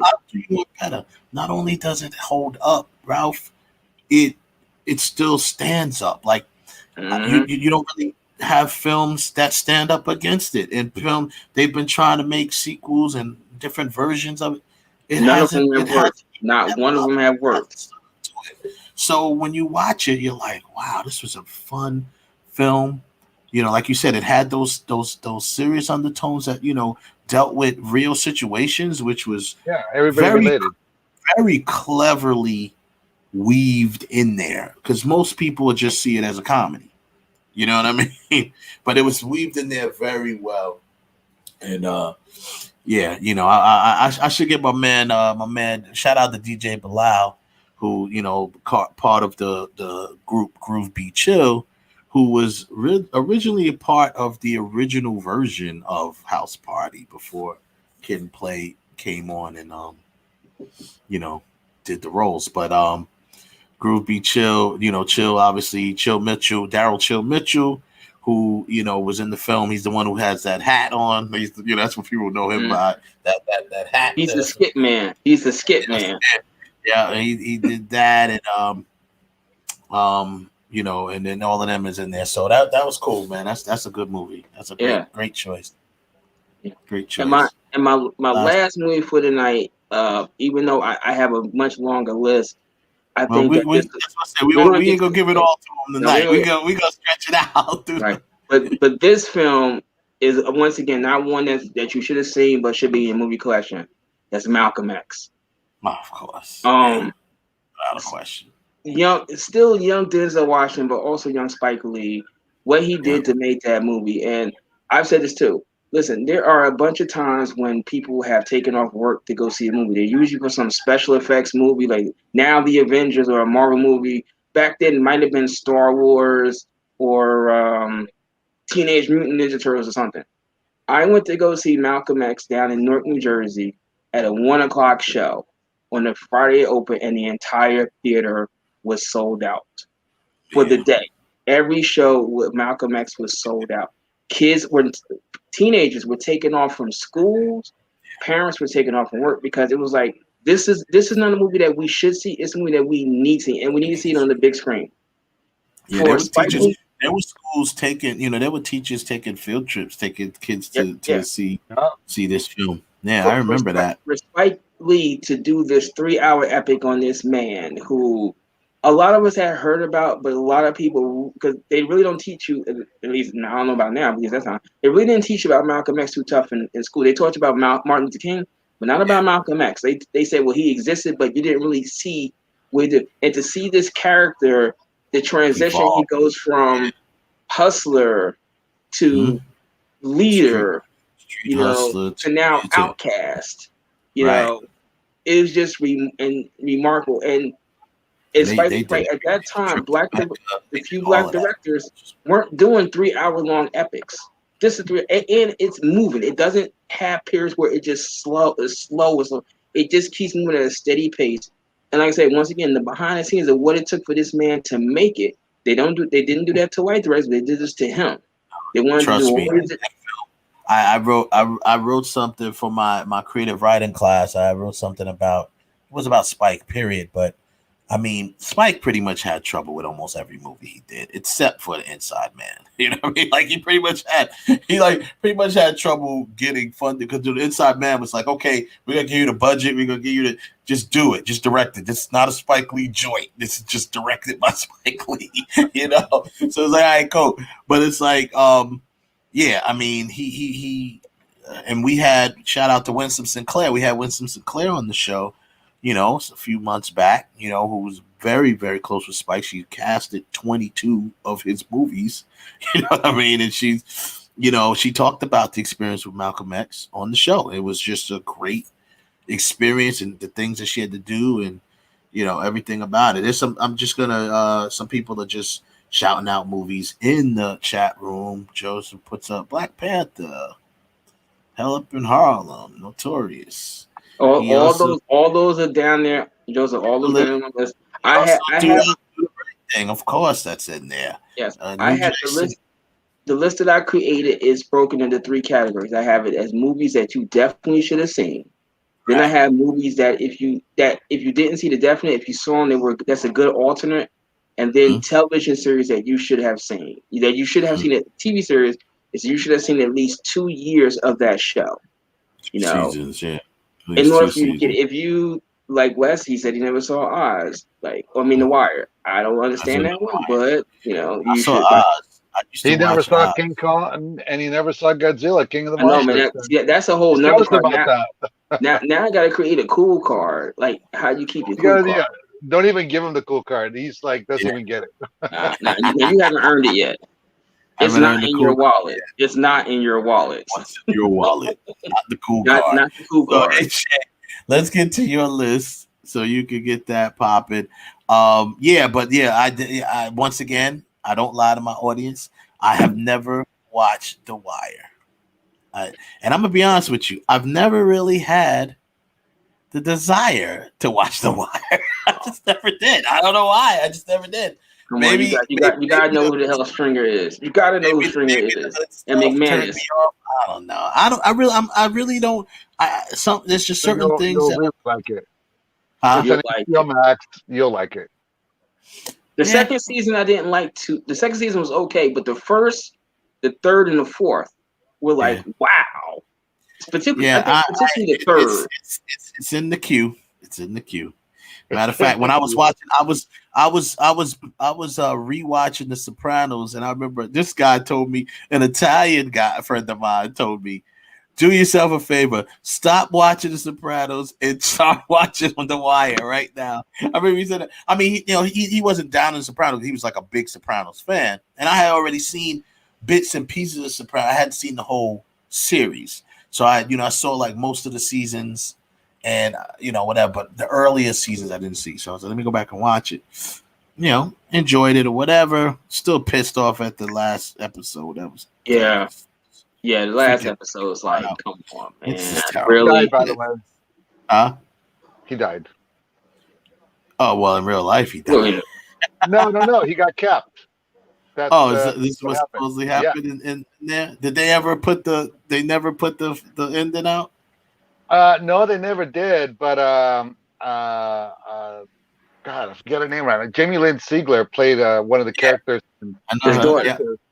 And we were, drinking after shooting and stuff. We're at the hotel, drinking whiskey and stuff. So we all like talked about The Sopranos. And I'm like, all right, so what's the real ending? And she goes, he died. He got shot. Really? And I'm like, really? She goes, yeah. It's like, so everything that happened to him as a young kid, he passed on to his family. They all watched him get killed. I want to give a shout out. You mentioned Jamie Lynn. Give a shout out to the Stars of Tomorrow Academy out there, and they're like on Jericho Turnpike, kind of the station, something like that. But I thought it was Jericho. I know that people who own that. My girl Stephanie Jordan, who was in my first film. She was in my first film, The Trade Off. Her and her mother, her family owns that, and the Jamie Lynn she comes from that pedigree. You know what I mean? She used to they're an academy that helps with acting, kids acting. Yeah. They're dancing and acting, doing theater, and then because people may or may not know she's very talented. I mean, she actually went to the audition thinking it was like a musical, and she got the role. And they're like, "Oh no, it's a gangster show." It was a musical, right? So that's the story. They told me the story, the whole thing, and that's why I met her at that place because like she came back there or something like that. But they told the story. They're like, "We're down to earth. She's super cool." Yeah. Very down there, very cool. So let's go, man. Let's hear what you got. So I'm gonna start with probably one of the most controversial films made in the 70s, directed by Melvin Van Peebles. Oh yeah, I know where you're going. That's Badass Song. Badass song. Mhm. It's like the first blaxploitation. He doesn't even call it a blaxploitation movie. He'll call it that, but that he's kind of And it was credited rated as X. Yeah. he's kind of credited as one of the first blaxploitation films. Yeah, and it was rated X, right? It originally got an X rating for the sex and the violence and all that stuff. Yeah, no, and you know, I've seen it a few times. I worked with them when they remastered it and did all the stuff and did all the commentary and you know, and it's just he's a storyteller. Even when he's sitting there with a cigar and a little glass of whiskey, he'll talk all night. I had the chance questions about himself. He'll talk all night. I had the chance to meet him at the Urban World Film Fest one year. He was there. I think it was the last one I went to in 2018. He was there, and he was sitting there in this chair, and people were coming up to him, and he just started talking, and everybody just kind of like sat down because it's like, yo, Melvin is talking. Shut up. Yeah. What you gonna say? Yeah. That's a good one. That's a good one. That now where does that as he names them, Ralph, where does that fall on your list? Is that you have that to is must there. That is a must see. Like actually everything, all the movies that you said, like I said, I had 3 categories. All the movies that you said, Wes, all 5 of those are in my must see. Mm-hmm. Right. So after AJ says all his sweet Beck's badass song. Mm-hmm. Sweetback's badass song is in my must see. That's something that you should have seen. Now remember, these are movies that were popular and important in the community, but also crossed over into the mainstream retail and stores and viewership. So I just want to explain something. We said so. Joseph Ted is like, what? Rated X? It wasn't rated XXX, but it wasn't a porn. But you know, it was just really violent. It was just very violent. It had sex and stuff in it, but it was very violent too. So it gave an X rating. So you know, they didn't want anybody under 18 seeing that movie. That's like Midnight Cowboy is rated X, but there's nothing really now about sensation. There's nothing bad about it. It's like that would just be like a PG-13 movie today. So I mean, look at Dolomite. Dolomite got rated X. So Dolomite and Human Tornado, both of them. They're both on my list. Okay. Yeah. You can't have one without the other. You got to do back to back. You know, it's the bookend. That's the bookend. 2 of those. So you have you have to watch them. You know, it's just like you gotta watch they're in your list. Dolomite was so. I watched that. I think Dolomite, and just for people who, if you haven't seen Dolomite, I believe you could catch it. It was on Tubi at one point. Tubi was showing Dolomite. I think it still is. Yeah. So if you have Tubi, it's free. It's a free app. You don't have to worry about paying for it. I think you can also catch it on Netflix. You can catch it on Netflix, and then you have Eddie Murphy did his movie. My Name is Dolomite, and it's called Dolomite's My Name, which is the story of Rudy Ray Moore, who went, you know, and the things that he went through to make Dolomite. It's a biopic. That's what it is. And it really, if you didn't have any respect for it, which I don't know why you wouldn't, but if you did, you have a whole newfound respect for it when you watch Dolomite's My Name. So, but you can't watch one without the other, people. If you're going to watch, because Dolomite's on the must-watch list. Dolomite's My Name is not on the must-watch list, but it's definitely, you should watch it. It's a great watch, you know, especially if you've seen the film. And you know, also have a soft heart for Rudy Ray Moore. I managed them for a year and a half, so I used to go on the road with them and stuff. So back in the 90s. Oh, that's what's up. Oh, dude, the Chiclet tour and all that stuff. Yeah, that was an experience. But he revolutionized. I mean, like what he did, man. Like that is the embodiment of hustle. That's the embodiment of hustle. Like for what he did with all of the technology and resources we have now, there is no excuse for you not putting your film out. This man did it in the 70s where he had to have an actual film reel that he was going around under his arm. Let's use this reel. We still got this left over. Yeah, exactly. So he had the film reels, under his arm, trying to get his film shot. Rented out films and rented out theaters and. I mean, there's no excuse, people. We have technology now. You can deliver your film right to people's devices. Mm-hmm. So do your film. Go ahead. I just wanted to. I had to do a teaching moment. Well, my next one is about the first African American regiment during the Civil War. I always tear up. I always cry. Glory. Yeah. Oh my Lord.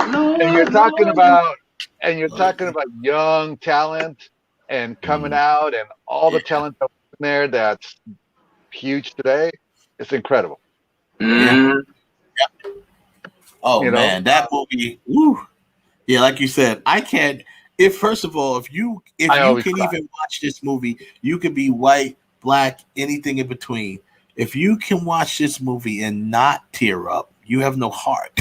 That's number one. Yeah. You have no heart. I'm sorry, or no soul. One of the two, if not both. Because it's just you're the Grinch. Yeah, what you are. You're the Grinch. Really.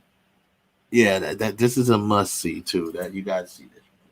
And it's just such a story about the black experience back in the day. I mean, even free blacks, they're like, I didn't have to fight. They're like, I want to fight.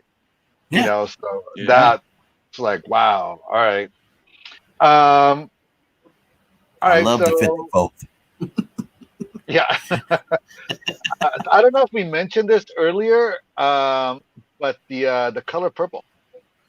No, we didn't. We didn't mention it. That's on my list. That is another must see. Color purple. Must see. You got Oprah in there, and it was just one of those movies that slapped you upside the head. You're totally, you were not expecting to see what you saw. No.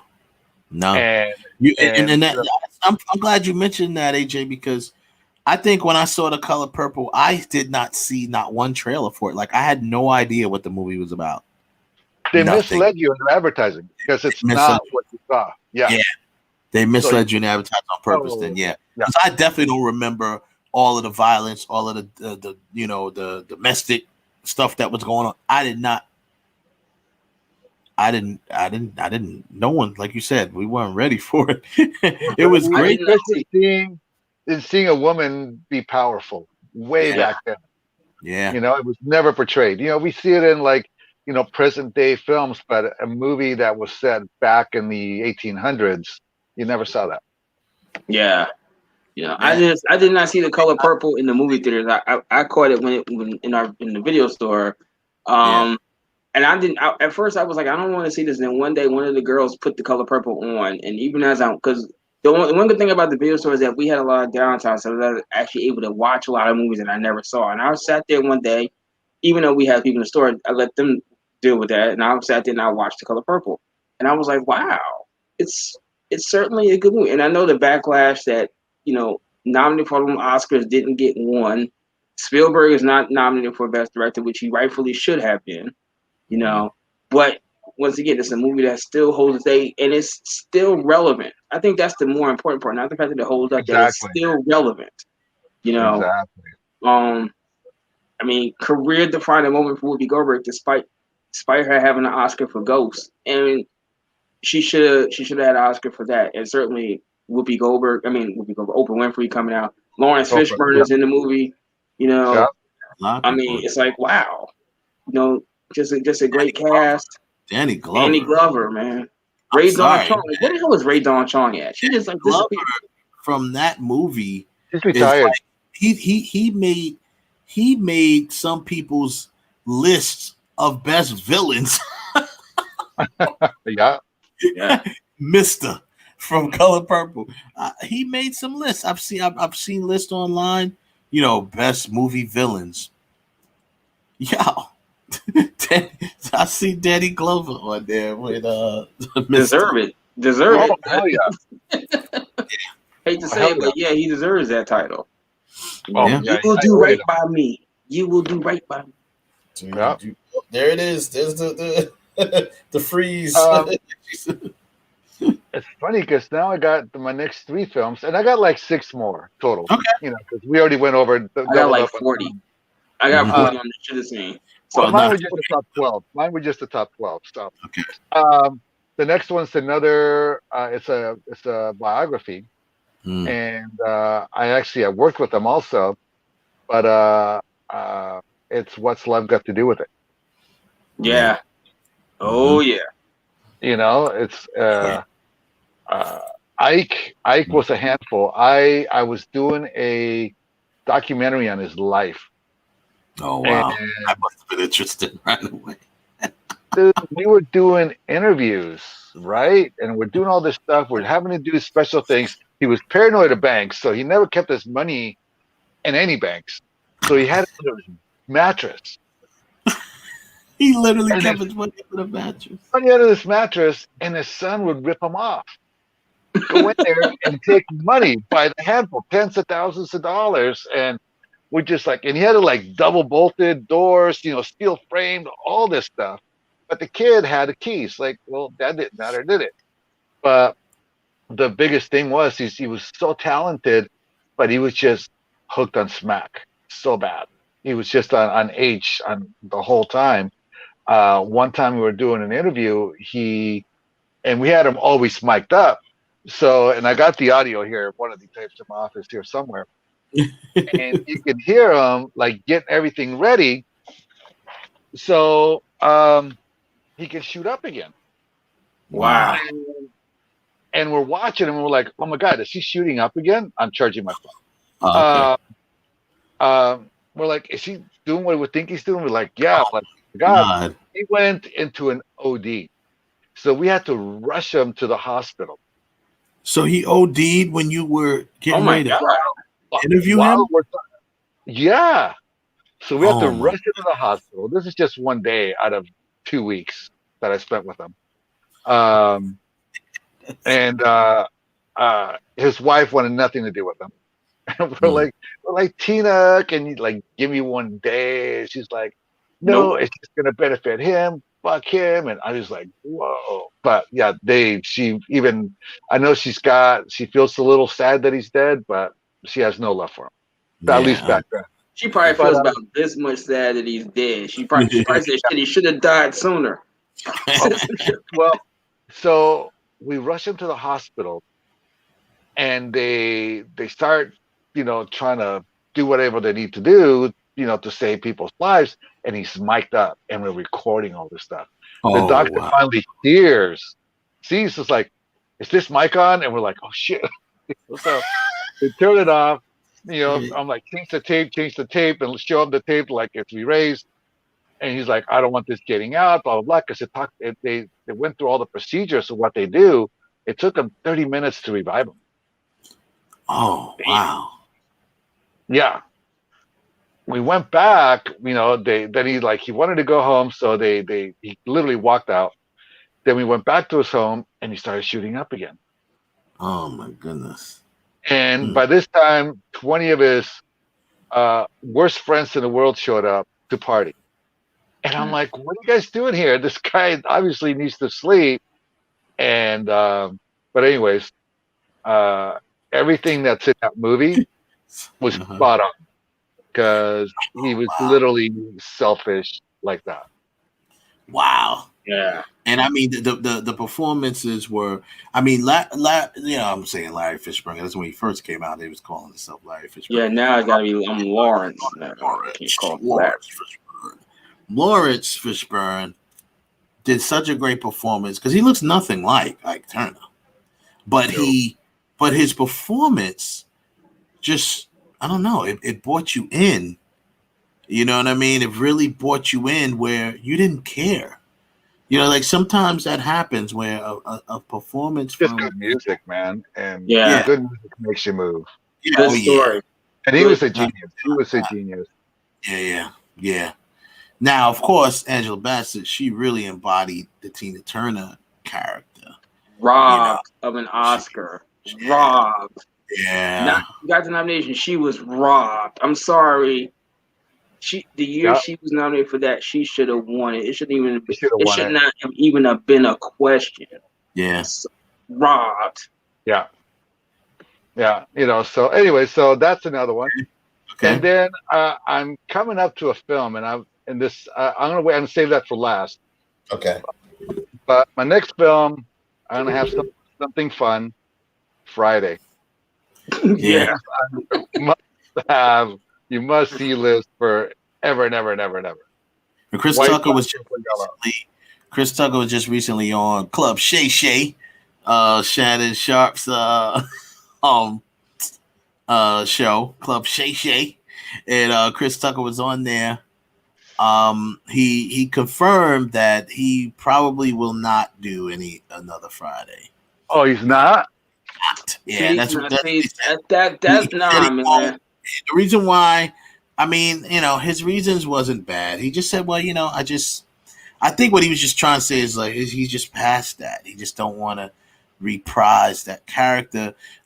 Now what I can see is him, depending on what they do with the Friday movie, maybe making a cameo.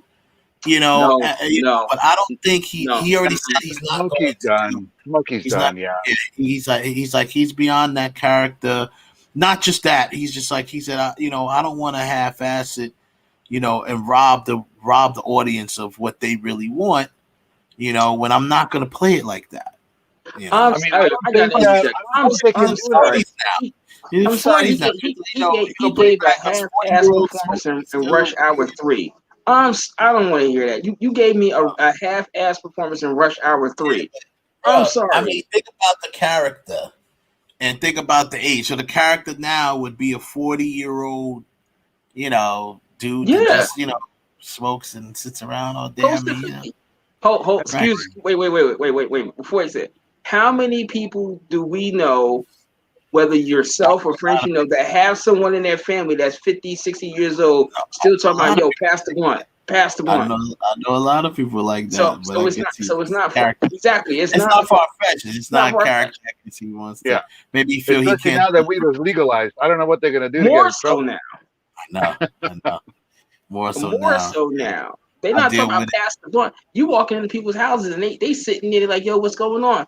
Pound. Let me just roll this up real quick. And you 65 years old. I need my medicine. I got that Glock.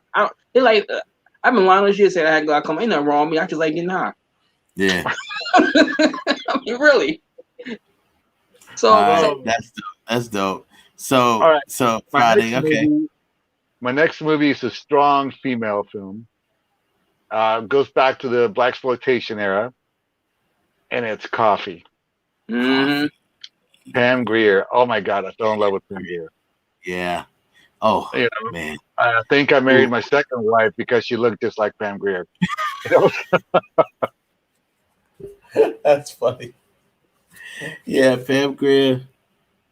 My dad tells me this story, and I don't. He tells me that I'm somehow related to Pam Grier, and I'm like, no, I'm not. He's like, yeah, we are.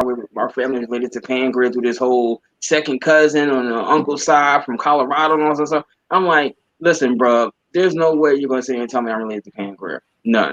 You're not. Because I said, you forget who I am. I meet famous people. You don't not think I'm gonna be someone I'm gonna run into Pam Grier and I'm gonna say, well, I'm related to. She gonna say, well, how? And I'm gonna say, well, through my second cousin on my father's side. She'll look at me like, yeah, you're a stalker. Get away from me. Security. Security. Yeah, that's no. Well, I told the story before that. One day, my mom, rest in peace, my mom came home and from a family reunion in Aiken, South Carolina, on her side of the family, and she's like, "Hey, you know this guy?" She hands me a Too Short CD. I'm like, yeah, I know him. It's Too Short. She's like, yeah, well, that's your cousin. I'm like, oh, really? Okay. Wow. She's like, yeah, he was at the reunion. He gave me this CD. That's funny. That's funny. So Too Short is my cousin. But no, the interesting part is Pam Grier made 4 blaxploitation movies. Yeah. All bench movies, strong female character. I had a dubious background, but she was also one of those heroes of the blaxploitation era. Yeah. And I like Foxy like Brown. old school people know that, but not everybody knows that she was one of those blaxploitation heroes. Yeah, and I don't want to drag it out for you, but why Coffee over Foxy Brown? Because everybody says Foxy Brown. Oh, that's fair. That's fair. Fair enough. I was watching Pancreas today. I was watching some channel. I think it was channel 119, and they had on Grease Lightning with her and Richard Pryor. And I was like, "Oh damn! It's been a while since I've seen this." And I was sitting up here watching. Man, that's a hot chick. chick. Right, now my last pretty much her and everything. But go ahead, AJ. Now my last pick, and I know you guys were saying that Michael Jackson never did a movie that he could carry. He did The Wiz. Well, The Wiz, yeah, but that wasn't his movie. It wasn't. He was still. He was definitely. I should have said when I made that statement, I should have said other than The Wiz, because yes, he was in The Wiz, and it was a great film, and it is a must see. It's a must see. It's a must see. And it was magical, and it's still fun to watch today. Even I think ABC cleaned it up and did a whole remastered thing like 5 or 6 years ago before he died or something like that. Before probably longer because of his forced trial. Yeah. I had nightmares. This is funny. I was a kid watching it, and I used to have nightmares of the part where they're down in the subway, and it's like that little weird noise it used to make, and it was like those things, whatever those things was. Yo, that used to scare the crap out of me. I used to hate that part of the movie. I was a kid. I was like, yo, this was scary. Yo, a couple years ago, right? My friend porn star Missy Stone was in New York, and we were walking around. We were going up to Rockefeller Center, and we were passing by the library. And I was showing something. I said, well, this is a site where they did Sex and City. She's like, okay. I said, well, this is also site they did The Wiz, because The Wiz is her favorite movie. She's like, really? It's like, yeah. I said, you see right here, on the outside of the library, they have the lion. I said, that's the Cowardly Lion that they had in The Wiz, where he came as lion. She was like, oh my God, because she had never seen it before. And that's when she started singing "Mean Old Lion," and it has an effect. But I mean, I got problems with The Wiz, because I'm sorry, it still should have been Stephanie Mills over Diana Ross. I know why you put Diana Ross in, but it was Stephanie Mills' role. It should have been her. She was the biggest star. She was the biggest star. But I think maybe I would have liked it a little bit more if Stephanie Mills was in it. I mean, I loved it. I mean, everything about it. I like, you can win. You know what I'm saying? Yeah. Michael song. Can't get out of the game. That was my joint, boy. But no, these movies are like movies that should be on your list, and also were films that crossed over into the white audience, so they could see, a section of what the black experience was like. Black experience was, those are good choices. All good ones. All good ones. And I mean, like I said, The Wiz was just like masterful, the way Quincy Jones did the score and stuff for it, and from start to finish, it was masterful. Yeah, we know it was. A lot of people don't realize that Quincy Jones is in The Wiz. None of people don't realize that Quincy Jones is actually in The Wiz. I'm like, no, he's not. No, Quincy Jones is in The Wiz. If you really pay attention, you will find him in The Wiz. I heard about it. I never bothered to look for him, but I did hear that he was in it. Oh, I'll tell you exactly where he is. When they finally get to Oz and Richard Pryor is keep changing the color, the guy that was playing the piano, he even looks in the camera. That's Quincy Jones. That's Quincy Jones. I never really looked for him, so I didn't. That's awesome. And he looks right into the camera with this big smile on his face. And he's playing the keys. I think he was changing from green to yellow or something like that. But that's Quincy Jones. That's the only part of the movie that he was actually in. Pam Grier's also in Posse. Yes, she was, Joseph. She was in Posse. She was in a lot. Yeah, it's funny. Pam Grier was in the L Word. That's all you need to know. Pam Grier was in the L Word. If you never saw the L Word, watch it. Yeah. Pam Grier, man, you gotta love her. I loved her. That's why I love Quentin. He's always been my favorite director, Quentin Tarantino.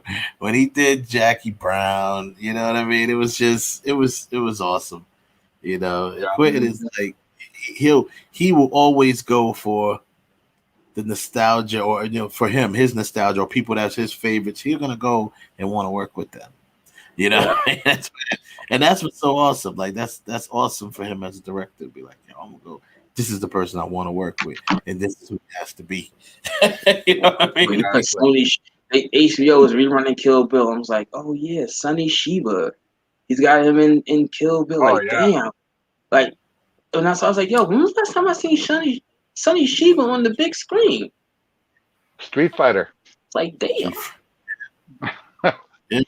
But that's what I'm saying. So he's always gonna go after the people that he know that he admired. That's the people he want to work with.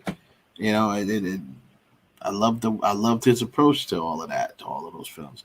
But every one of these films that we mentioned tonight falls on the must-see list. So the people, you got a lot of work to do. If you, I got a bunch more. We're still in a pandemic. You got lots of time to watch them. Yeah, we're still. You got time. If you want the East Coast, going through what I'm going through right now, where I got like 90 feet of snow outside, you really got time to.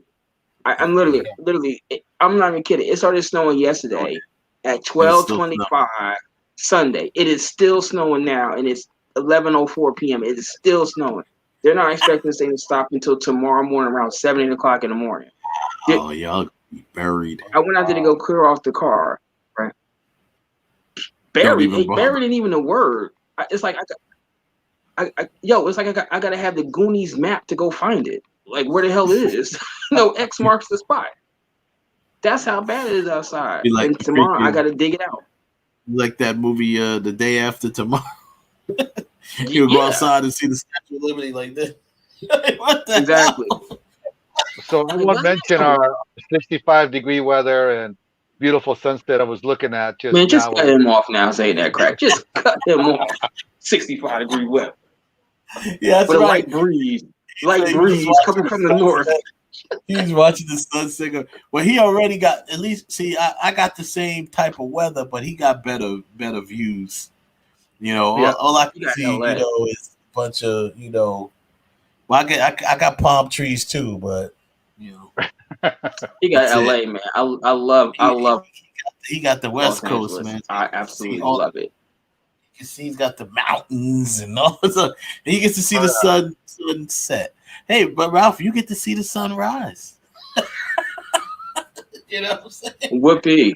Yeah. Hey, bro, if you catch a good sunrise, though, that's a good look. You catch a good sunrise. No, there have been places in the world where I have caught a really good sunrise. Even in Los Angeles, when I stayed with China, out there in Venice Beach, we were on the roof of her building, and the sun is coming up over the mountain. It was like, wow, Yeah. So yeah, but right now, if I had a transporter, I'll transport you here, and you say, well, the hell with the sunrise. I need some heat. It's cold. Oh no, like we drove 2 hours to go to the snow this weekend, so our dog can go play in 3 feet of snow. Man, all I gotta do is go 10 steps. 10 steps for you. That's California for you. 10 steps. I'm right there. California for you is like you drive a couple of hours and you're in snow. You know what I'm saying? And you come on back to the beach if you want to. We have all seasons. You just gotta drive 2 hours in each direction. Yeah, each direction you get all seasons, which is probably why for so long, it's always been the host of filmmaking and stuff like that, because you can get anything you want pretty much anytime you want it. It's just going a certain direction. That's true. That's cool. So but yeah, we're very blessed to be able to afford to live here. No, I agree. Oh yeah, I agree. It ain't cheap. It ain't cheap out there. It is expensive as hell. Man, it's not cheap out there. But if you ain't got like 19 jobs, you ain't surviving. I mean, really, unless you got like one really good paying job. If you don't have 19 jobs, forget it. It's like a friend of mine. She was out there in North Hollywood, and her rent is $3,000 a month. Mm-hmm. Like $3,000 a month for an appointment. I mean, it's a rooftop studio apartment, but still, it's $3,000 damn dollars. That's a lot of money. $3,000? No utilities, no electricity. Huh? Only a studio apartment? Yeah, it's a $3,000 studio. It's roof. Her building. It's a rooftop apartment, and it has a deck that goes over the entire complex. But still, $3,000 is $3,000. That's like Manhattan then.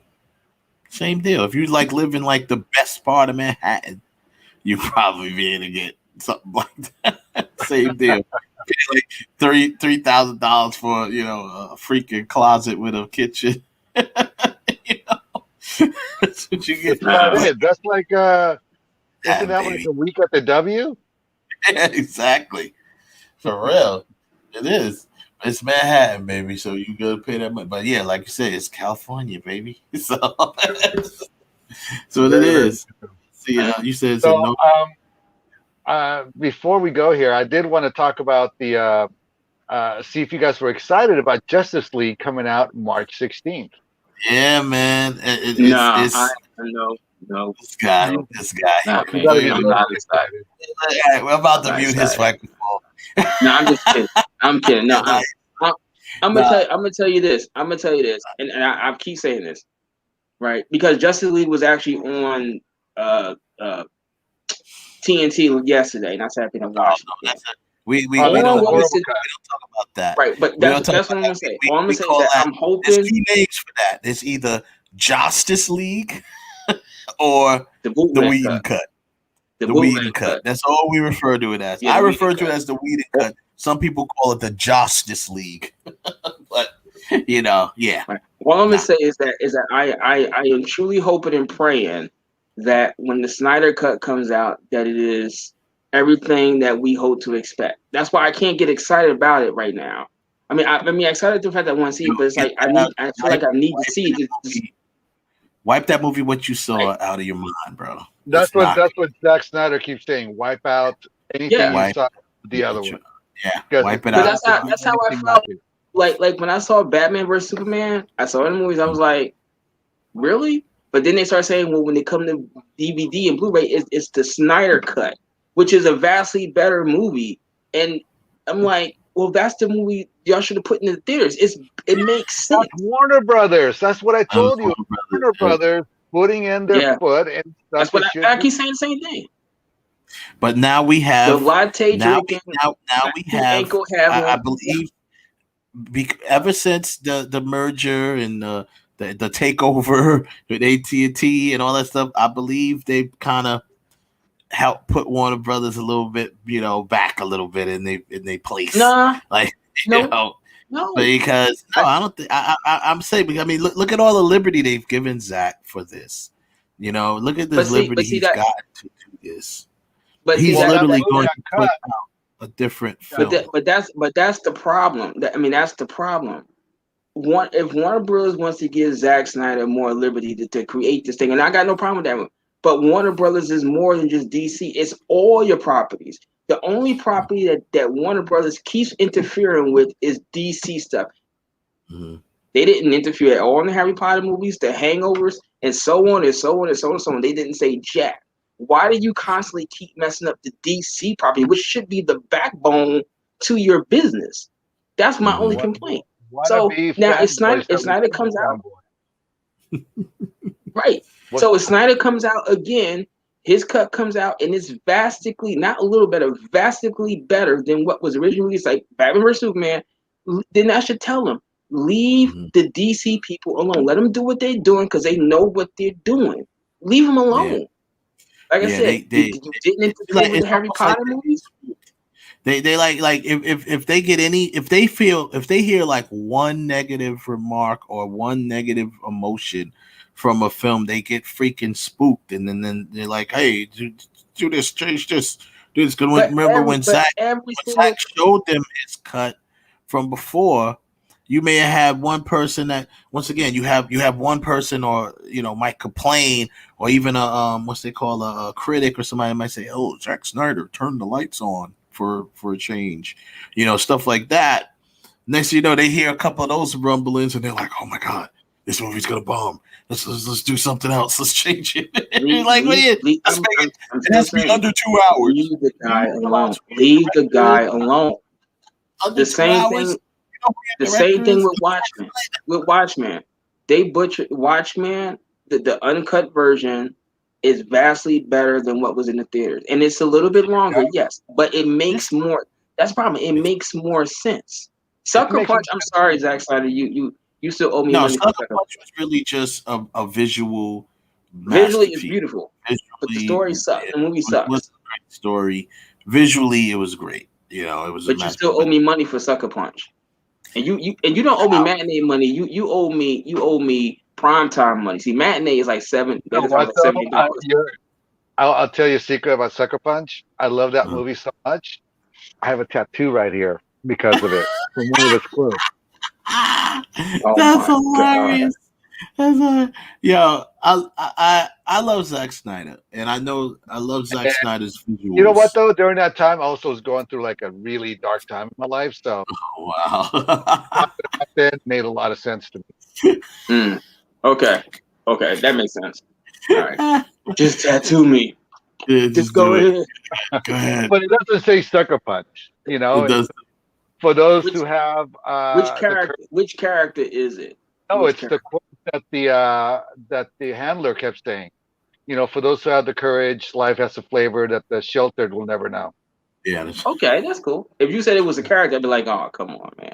Yeah, right. But I'll go with that. No, that's the handler's quote. Yeah, that's the handler's quote. No, that's actually a cool quote too. That's a very cool quote.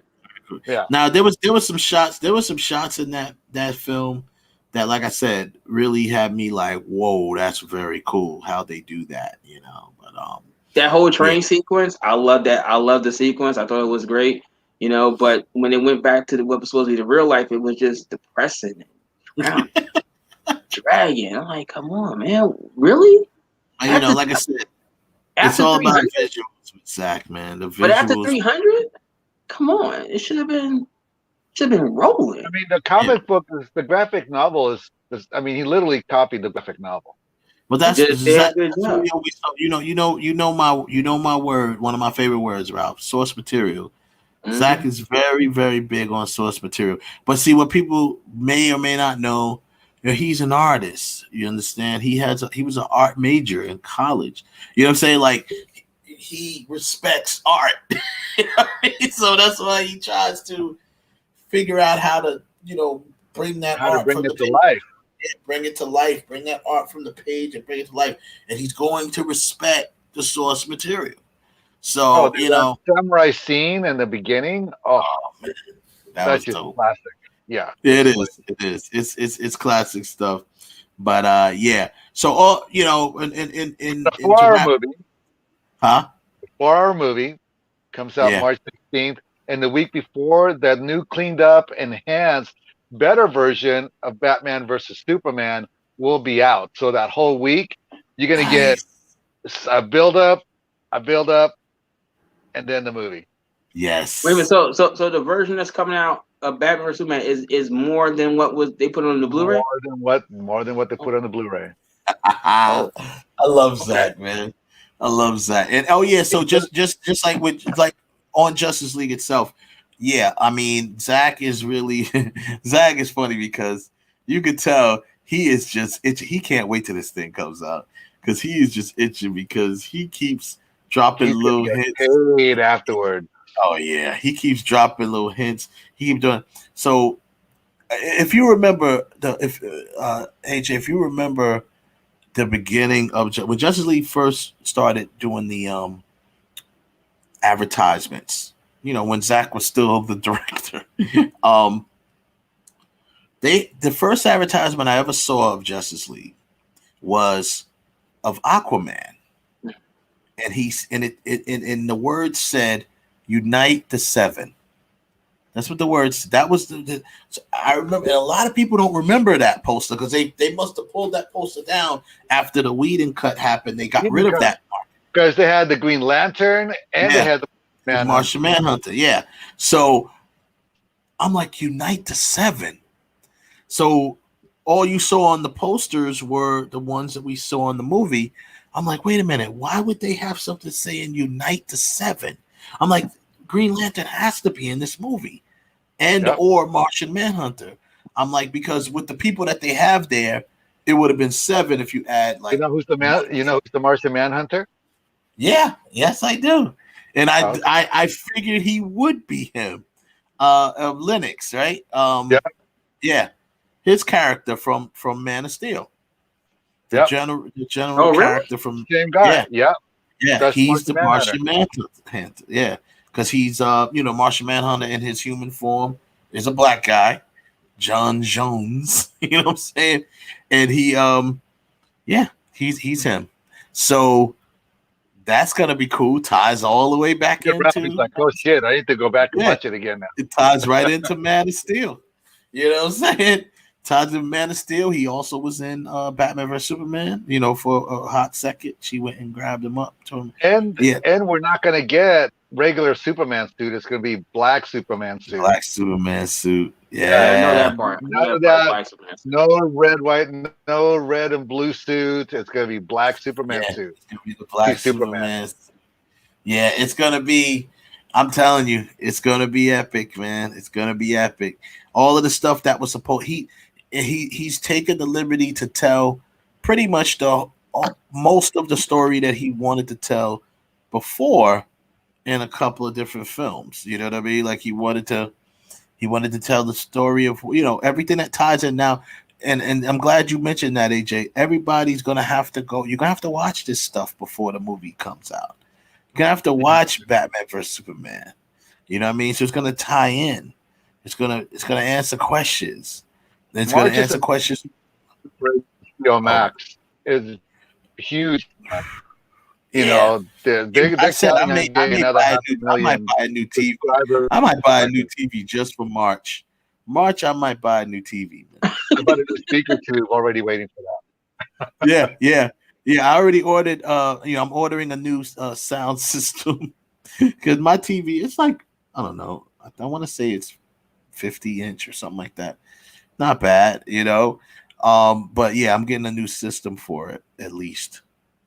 Yeah. Because at the end of March is going to be the ZILLA. Godzilla versus King Kong. Yeah. So March is going to be ridiculous, man. March is going to be month for HBO Max. Yeah. Yeah, I think this is where they start really. It's their make or break month. It's their make or break.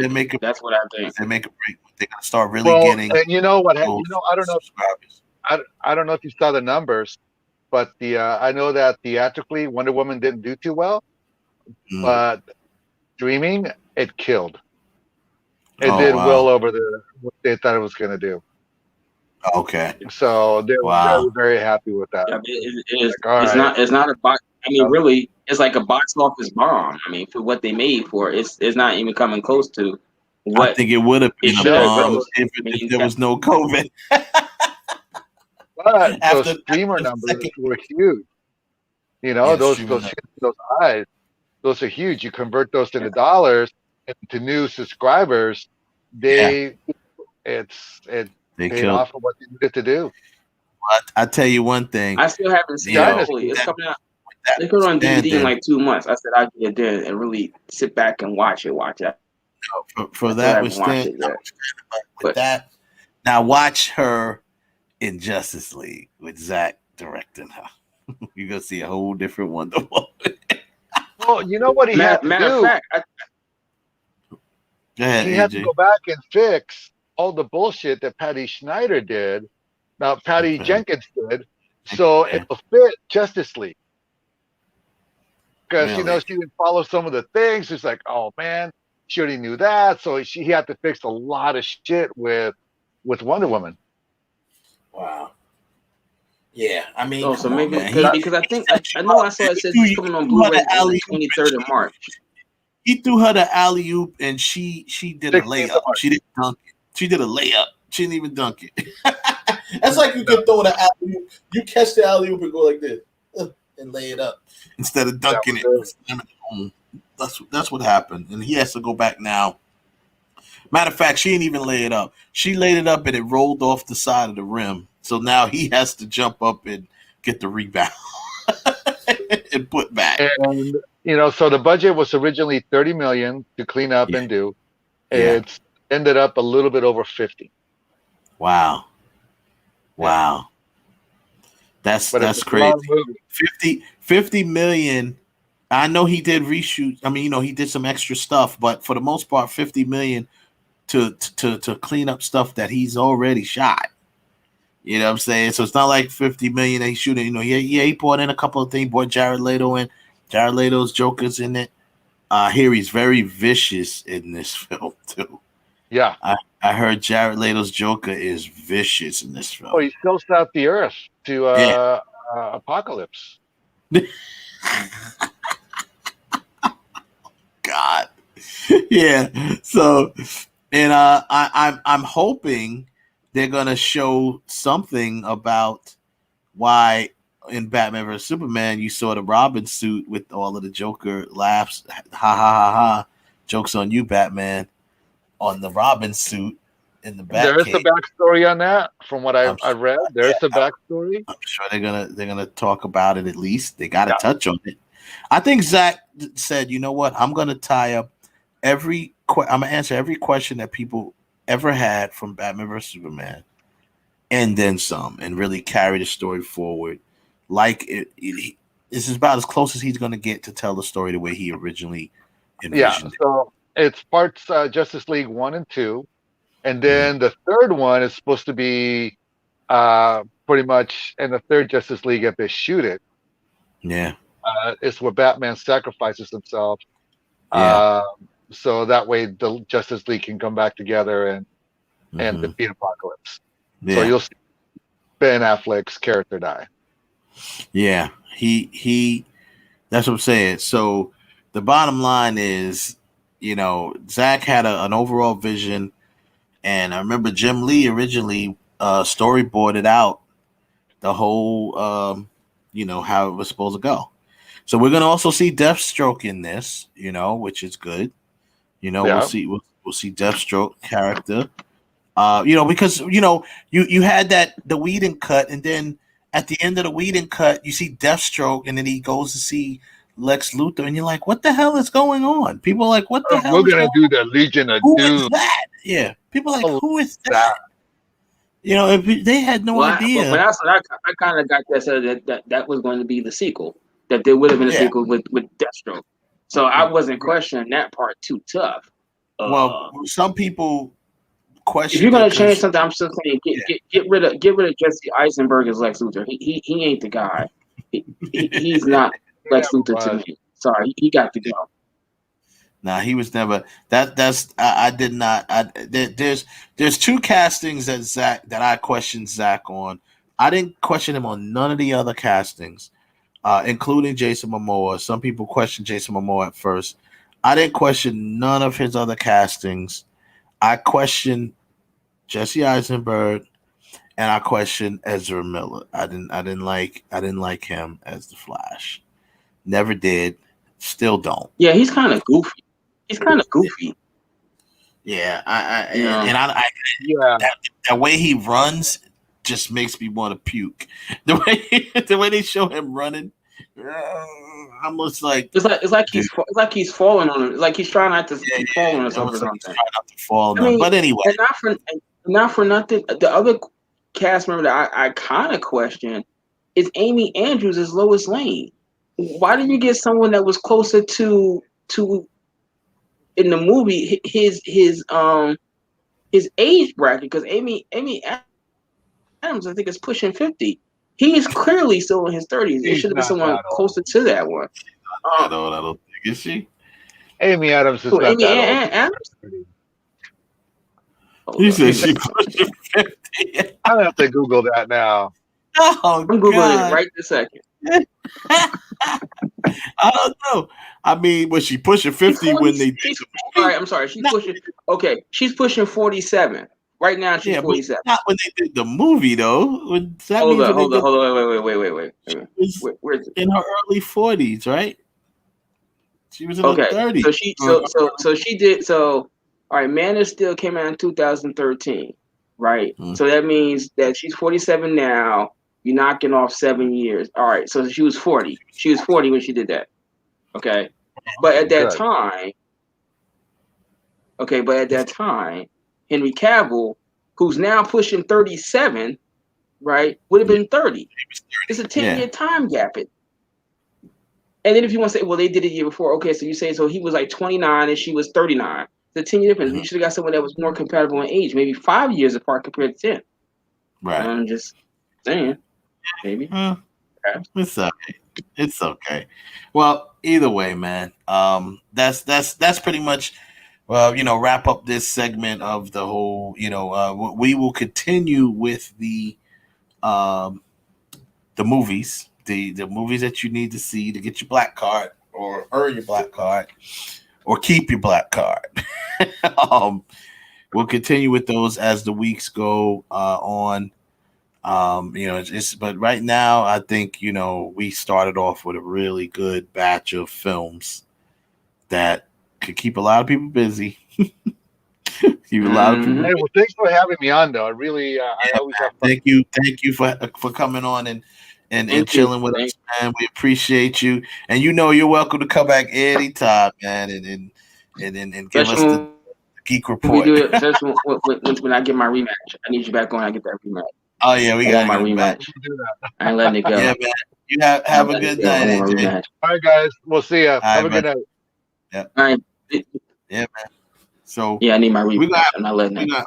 We're gonna have to really blaze through these ExpendaBELLES. Man, this is actually harder than what I thought it was going to be. But I got almost in full cast. Yeah. Few people, I got to see who we got because there's a few people who I think I could stick in here and there that could be cool. But yeah, I'm gonna run through. Yeah, I think the people that I picked were kind of like the usual suspects that we kind of talked about. But I'm just gonna, some of them you probably have, some of them you may not. Like I said, I picked pretty much the usual suspects. So we'll go real quick into because we've been talking about this through the weeks anyway. Yeah. So we'll very quickly cast our ExpendaBELLES. Let me see if I can just share my screen and bring this up here. Okay. So obviously we talked about our usual suspects, right? You got to start off with Charlize Theron. I picked this picture because I like to see a mixture of these three characters for Charlize Theron. I'd like to see a mixture of the Furiosa, the Old Guard character, and Atomic Blonde. Those are that's why I picked this. All right, I like that. I like that one. I'm saying if he can mesh those characters together, and that's what we get for the ExpendaBELLES, she'll be a worthy leader of the team, right? Okay, and then of course we have next is let me just bring that up. Next we got, of course, we said usual suspects, Angelina Jolie.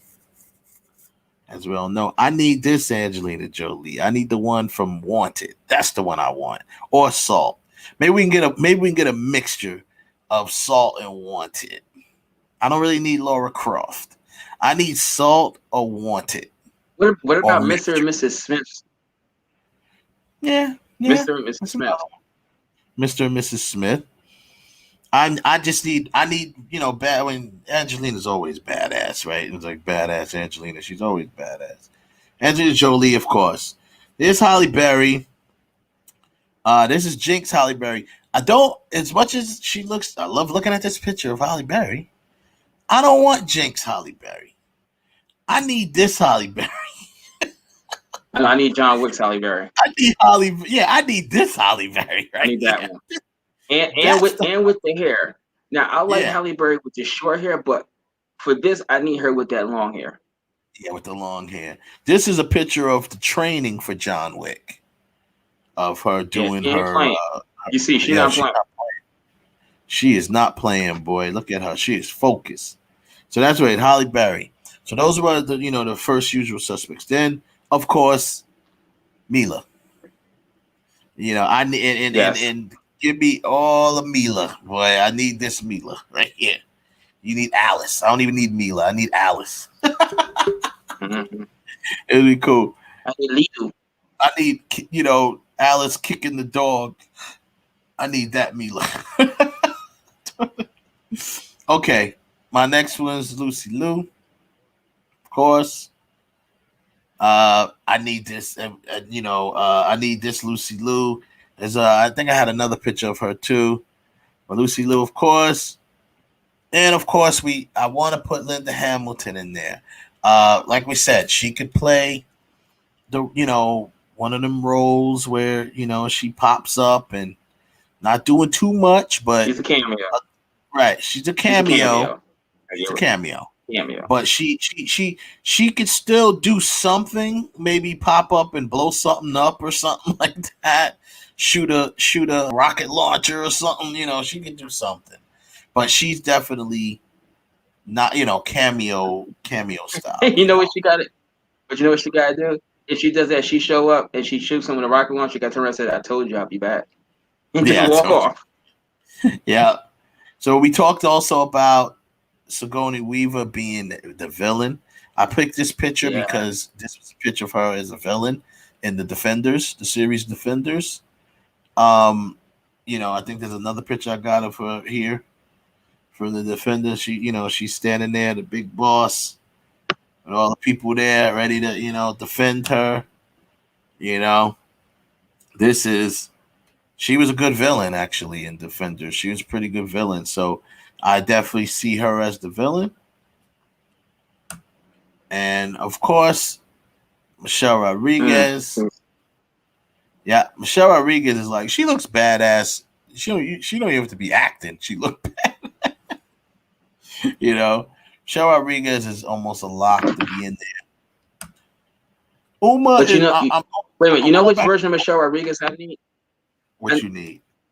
Michelle Rodriguez. I need Michelle Rodriguez, and even Angelina Jolie. I need Michelle Rodriguez from Machete, with the pants right above her vagina crack, the eye patch. I need that with the big. I need that one, that version. You need that version of her. That's what's up. Yeah, from Machete. Yeah. I'm back and forth with Uma. Obviously, she's not a bad guy on my list. I got her. She would be great. No, you're right. I agree with you. She would be great as a villain. She would be great as a villain. She's under Sigourney. She's Sigourney's second. That's good. That's good. I like that. Walking around with that Katanga. That's as a bad. Yeah. I think I'm good with that. I can see her as a villain. That was Lucy again. That's the Lucy Liu I wanted. I wanted that one. Oren Ishii, Lucy Liu, with the rifle in her hand. Mm-hmm. Okay, we mentioned her, of course, Maggie Q.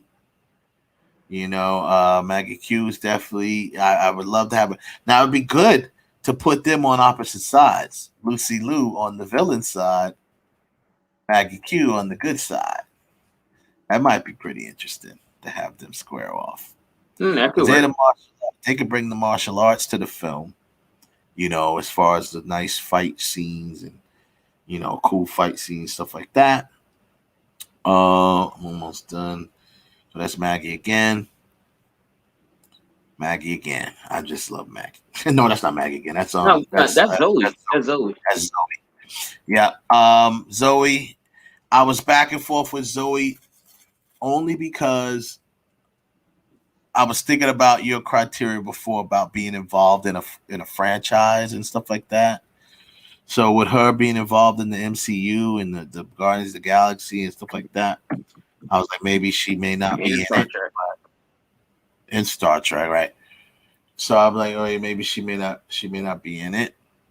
But I definitely had to give her at least an honorable mention because she's done her share of, action films, obviously. Colombiana being the one of the better ones. So that being said, let me just wrap this one up. We got her in there. We talked about her. That's Mackenzie Davis from the Terminator film. She could be like you always got to have the young buck that's down with them, the newbie or whatever, like the Chris Hemsworth character. She could pull that off. I love the way I love True. her build. I don't know why. She's I don't know. She's hardcore. There's Gina. You got to have your wrestler character or whatever you want to call it. She's not a wrestler, but MMA fighter. Gina Carano. Yeah, Gina Carano got to be in there. She looks great. She actually was my choice years ago before they cast Gal. I was like, she'd probably be a good Wonder Woman. And she would have had to slim down a little bit, but still keep the physique. And she would have been, like how Wonder Woman. I was like, yeah, I think she'd be a good one. I think she was actually cast at one time. They were talking to her about playing Wonder Woman. I remember, and I was like, yo, just her. She stands up next to Henry Cavill. She's already like his height almost. She's not his full height, but she's right there. I think they were dating at one time too, her and Henry Cavill. I think he was. I would date him. Lucky too. But there she is again with a big gun. A couple of big guns. Anyway, okay, this is the one I was, still debating about because I didn't see her in a bunch of other action stuff, but I mean, her character in these films was so badass.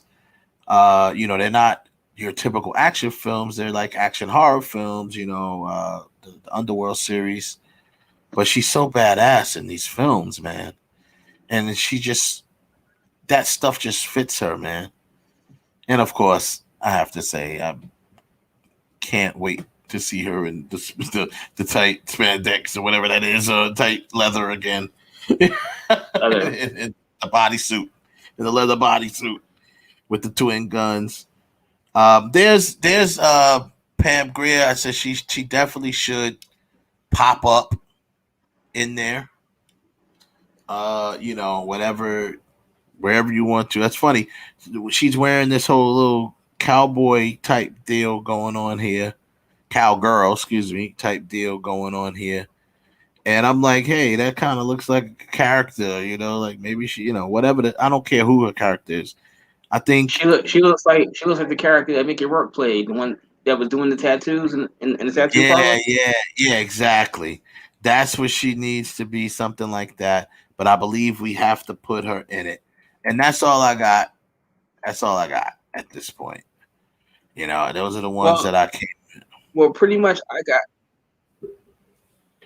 everybody on your list I got, except for a couple of additions. Okay. I added to this list Rebecca Ferguson from Mission Impossible. Mm-hmm. I like her, and that kill move that she got, where she wraps her leg around you and chokes you out with her kneecap, is like, damn. Now I said I wanted a veteran in there in martial artist, so that's Cynthia Rothrock. Okay. Yeah. The Lady Dragon. That she just would be tough to beat, whether she was a good guy or a bad guy. That would something to see her taking on Lucy Liu or Maggie Q. In a martial art fight, not a UFC fight, but a martial art just fight. like we did when we did the ExpendaBELLES. We got to have somebody. I think we got to have a martial artist on both sides, which is something I don't think they did in the Expendables, did they? Or did they? No, they just had people that could just fight. Like the first one was Stone Cold Steve Austin. Yeah. And then the third, I think the second one nice to have two but the third one martial artists square off. Two martial artists square off on each side. And the one person I forgot to put in there, which I'm sure you probably didn't forget to put in there, but go ahead, say your other ones. I think I'm pretty I said for the new buck would have been Ronda Rousey. Okay. I think she got the potential to become a good action star. I mean, she got to figure out what she really wants to do. You want to be a wrestler, you want to be a movie, but I think she put her mind to it. She could really be a good action female star. She could take it. And then I said, well, you got to have some cameos in there. We definitely got to put her on the other side of Gina. They can't be on the same side. If Yeah, Gina they gotta makes be on opposite sides. they gotta be on opposite sides. So either one is gonna be the villain, Wanda's gonna be villain, or Gina's gonna be the villain. You know, she's the dark hair. She could be the villain. True. But then I said you gotta have a couple cameos up in there. So I got like you said, Pan Greer. I got here as my cameos. Certainly Gina Davis. I would find something for her to do where and something for this kind of movie instead of just a regular glorified it's got to be a glorified cameo, but give it a cameo that kind of harkens to what you do, like Linda Hamilton saying that I told you I'll be back. That's Terminator. Right. Gina Davis, if she's doing something, she whips out a crossbow, you know, or a bow and arrow. Same thing with like Jennifer Lawrence. Because I think you would have to put Jennifer Lawrence in something like this if she would do it. But certainly, same thing with the bow and arrow. Yeah. You know, and then I said Scarlett Johansson, maybe something for her, and even Gal Gadot, something for her in there. But I was really stretching my brains and saying like, who else in that action geared movie? Well, like I said, I can't see Cameron Diaz. We talked about this before, and I'm surprised you didn't put her in, and I forgot to put her in. Was Zoe Bell? Yeah, Zoe Bell. But you know, the only issue I have with Zoe Bell is because if I'm putting Uma Thurman, because the two of them look too much alike, you know, unless I did something like they do in Seagal's not the one with Screwface, where you kill Uma Thurman, but then she comes out from behind her and like, oh my God, they're twins, you know, and you do some shit like that. Then I might be like, yo, because they do look pretty much. Yeah, they look alike, and I'm sure Zoe's done a lot of Uma's stunt work too. I'm sure because you know she works a lot with. Well, she did all the stunt work for her on Kill Bill. All the fighting stuff is really Zoe Bell. You know. Yeah. So that's why you got to me. So like this is your opportunity to honor her. You know what I'm saying? This is your opportunity to really give her that shine that she deserves, where she could be in there and really just act in it and be badass. I loved her in when he used her in the Grindhouse, you know. Oh yeah. Yeah, I loved her. Death Proof. Death Proof. Yeah. I actually did meet Zoe Bell. She was at the New York Comic Con one year. This movie she did called it's called Raj, but like she's a kidnapped woman and they have to fight these other women, right? And we were sitting there talking, and we were talking about that one. And I said, I told her who my girl was, and I said, yeah, you. She said, oh, I know who she is. So I said we kind of gave it a name, Death on Foot, because that roundhouse kick of yours is just deadly.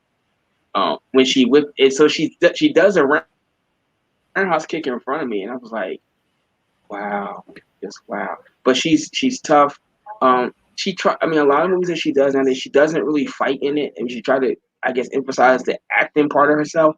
But she can fight. There's just no doubt that woman can fight, and she can wreck your world if she really needed to, for real. No, yeah, for real. But that's pretty much. I mean, I couldn't think of much more others. Like I said, those few that I threw in there, you know, was kind of like, okay, yeah, I think they can go in there. I can't really think of anybody else, but that's pretty much the gist of it for the ExpendaBELLES. But those core people that we have there, they're important. They have to be in the film. Bottom line. I had thought the only other person that I kind of sort of thought, but I was like on the fence is Karen Gillan. I was kind of like, you know. I mean, she's cool. She's cool. She could do it. She'd be good in it. You know, she's athletic and you know she. But she I could was be just in kind of like, yeah, she is. But I was still just on the fence of like, would I add her to something like this? And I was looking more at her from the Jumanji movies than the Guardian of the Galaxy movies, right? Yeah. But I was just like, I don't know. She was able to flex her muscles in Jumanji, though. That was cool. She was able to really kind of show a little bit with her acting. I mean, not saying that she wasn't acting in the other movie, but the other movies, you know, she's playing freaking. She's in all the prosthetics and stuff like that, so you weren't really seeing her. Yeah. She was able to flex her muscles on the Jumanji, so I thought it was cool. Yeah, so that's pretty much that, man. We about to wrap the show up. We thank everybody. We thank AJ who came on and hung out with us and gave his insight. I always like his stories. I always love his stories, but that Ike Turner story is crazy. Oh my god, that's just wild. That It's was just freaking so me out. Ike Turner. It's so Ike Turner. And next week, it really feels like an Ike Turner movie. wow. Next week we're gonna have sitting there talking about. I told you. yeah. Next week, I told you no one's gonna kill him. I ain't dying. Yeah, it's crazy. I can tell. You can't kill me. You can't get rid of me. I'm in here. No, I'm in here. Anime. I'm in here. Anime. And you know what's funny? You know what's funny is that every time I see, because I like the movie A Killer in the Bee, right? And there's a scene in there where Lawrence Fishburne is talking to Angela Bassett, and I said it would make me so happy if there was in that scene where she's thanking him for buying the plane ticket so they could all come to the Bee. If you turn around and she says, "Well, Ike, you still owe me. You owe me more," or something. And then for a brief second, they flip back into the what's it got to do with it. That would make me just so happy, like just to know that really was sitting out there somewhere. So next week we let me just see this here. We have some guests next week if I can find. Yeah. Yeah. Now who are these girls? I mean, these women. We will have the ladies of the new show Just Spice. It is a fairly new streaming show. I think it's on the internet. I'm not sure where it comes on. I'll have all that information later. But these are the hosts of this show. They talk about Just Spice. It just gives you it's like news, like gossip and celebrity gossip and all the different things that the spice, as they call it, that goes on. So, cool. It's like we said, man. These are the hosts. They'll be all joining us next week, so we'll have a full panel of guests next week. We'll talk to them about some of the things that they're into, the things that they're doing, and we'll go from there, man. Have a good time. Their show airs on Tuesdays, so like I said, we'll get all of the information. I think it's on YouTube. I think they broadcast it like here on YouTube. I had to get the information. I was waiting on Miana, that's young lady right there, to send me the other information that they have there. But yeah, next week it'll be perfect. Their show comes on the next day after hours, so they'll be able to come on, promote what they're doing, give us all a little insight on what they do. I think we should go on their show then. I think we should go on their show the next day. That would be cool. We should do that. We should have, maybe I'll bring that up to her. Say, hey, maybe you should have us as guests on your show. Exactly. That's what's up. So next week, unless they're gonna be sitting around dogging men, and I ain't with that one. You can't be. I don't think that's what they do, because Miana, she is like, she is so male positive. You know what I mean? Like, she has her own thing called, our Black Kings. She refers to black men as kings. You know what I'm saying? Like, she's very, very male positive. Like, she's like, she does a thing called Confirmation for Kings. She just sits there for like a half an hour, just talking. Okay, all right, that's cool. Yeah, that's the type of woman you want around. She's gonna encourage you and try to help you grow. So anyhow, we'll have them next week. They'll come on. We'll have some fun. So that's it, man. That is the show for this evening. We thanks everybody that stuck around. I know we went over time again. We thank everybody that stuck around. Big up to AJ again, AJ Perez, everybody that was in the chat room, Joseph Tanner, of course, Maddie, we saw you in there, Jimmy Ace, Jason, everybody that came through. We appreciate it. And once again, I will say this again. people who are watching this later, because a lot of people come on and they watch the show later, all right, or they watch the archive of it, whatever you want to call it. Share the show, all right. Let me look at the camera. Share the show. This is a show. It's the community we're building. It's for people. It's for people who love film and live film, television, whatever you want to call it, but love the media arts and live the media arts. So share it, because we talk about topics that you may want to chime in on. If you want to chime in on it, just jump in the chat room. Even if you want to get on the show, if you want to come on the panel, sometimes we open the panel up. A lot of people just scared to get on camera. So it's like, don't be scared. We don't bite. Scared. We don't bite. Come on. We don't bite. Jump on the panel with us. Even if you don't like something that we said, jump on the panel and say, yo, man, I don't agree with what you said, man. So I think XYZ. You said, ABC. So, whatever, exactly. Man. This is an open forum. We can get it in. And, we're going to definitely always defend our points because, hey, that's what we do, man. We're the experts. You're not. No, I'm joking. The bottom line is share the show. Share the show. We welcome and big up to anybody. I posted this into multiple groups that I had that I'm in on Facebook. They're all filmmaker groups and things like that. Hopefully you guys check out the archive of the show. Not everyone can catch the live show. Check out the archive of the show. Like, comment, and share with your friends. Share it. And there you go, man. We'll catch y'all next week. Thank you very much. You can love us, you can hate us, but don't ever forget about us. And I can't play the music because YouTube is going to come. I should play it anyway, right? Because all they'll do is cut off the end of the show. I'm thinking, yeah. I don't understand why YouTube. But this is the thing. I say I don't understand. Since it's being shown on YouTube, if you play the video from YouTube, how are you gonna say it's copyright? Because I'm only playing it from you're the source. I don't know. I don't understand. It's weird.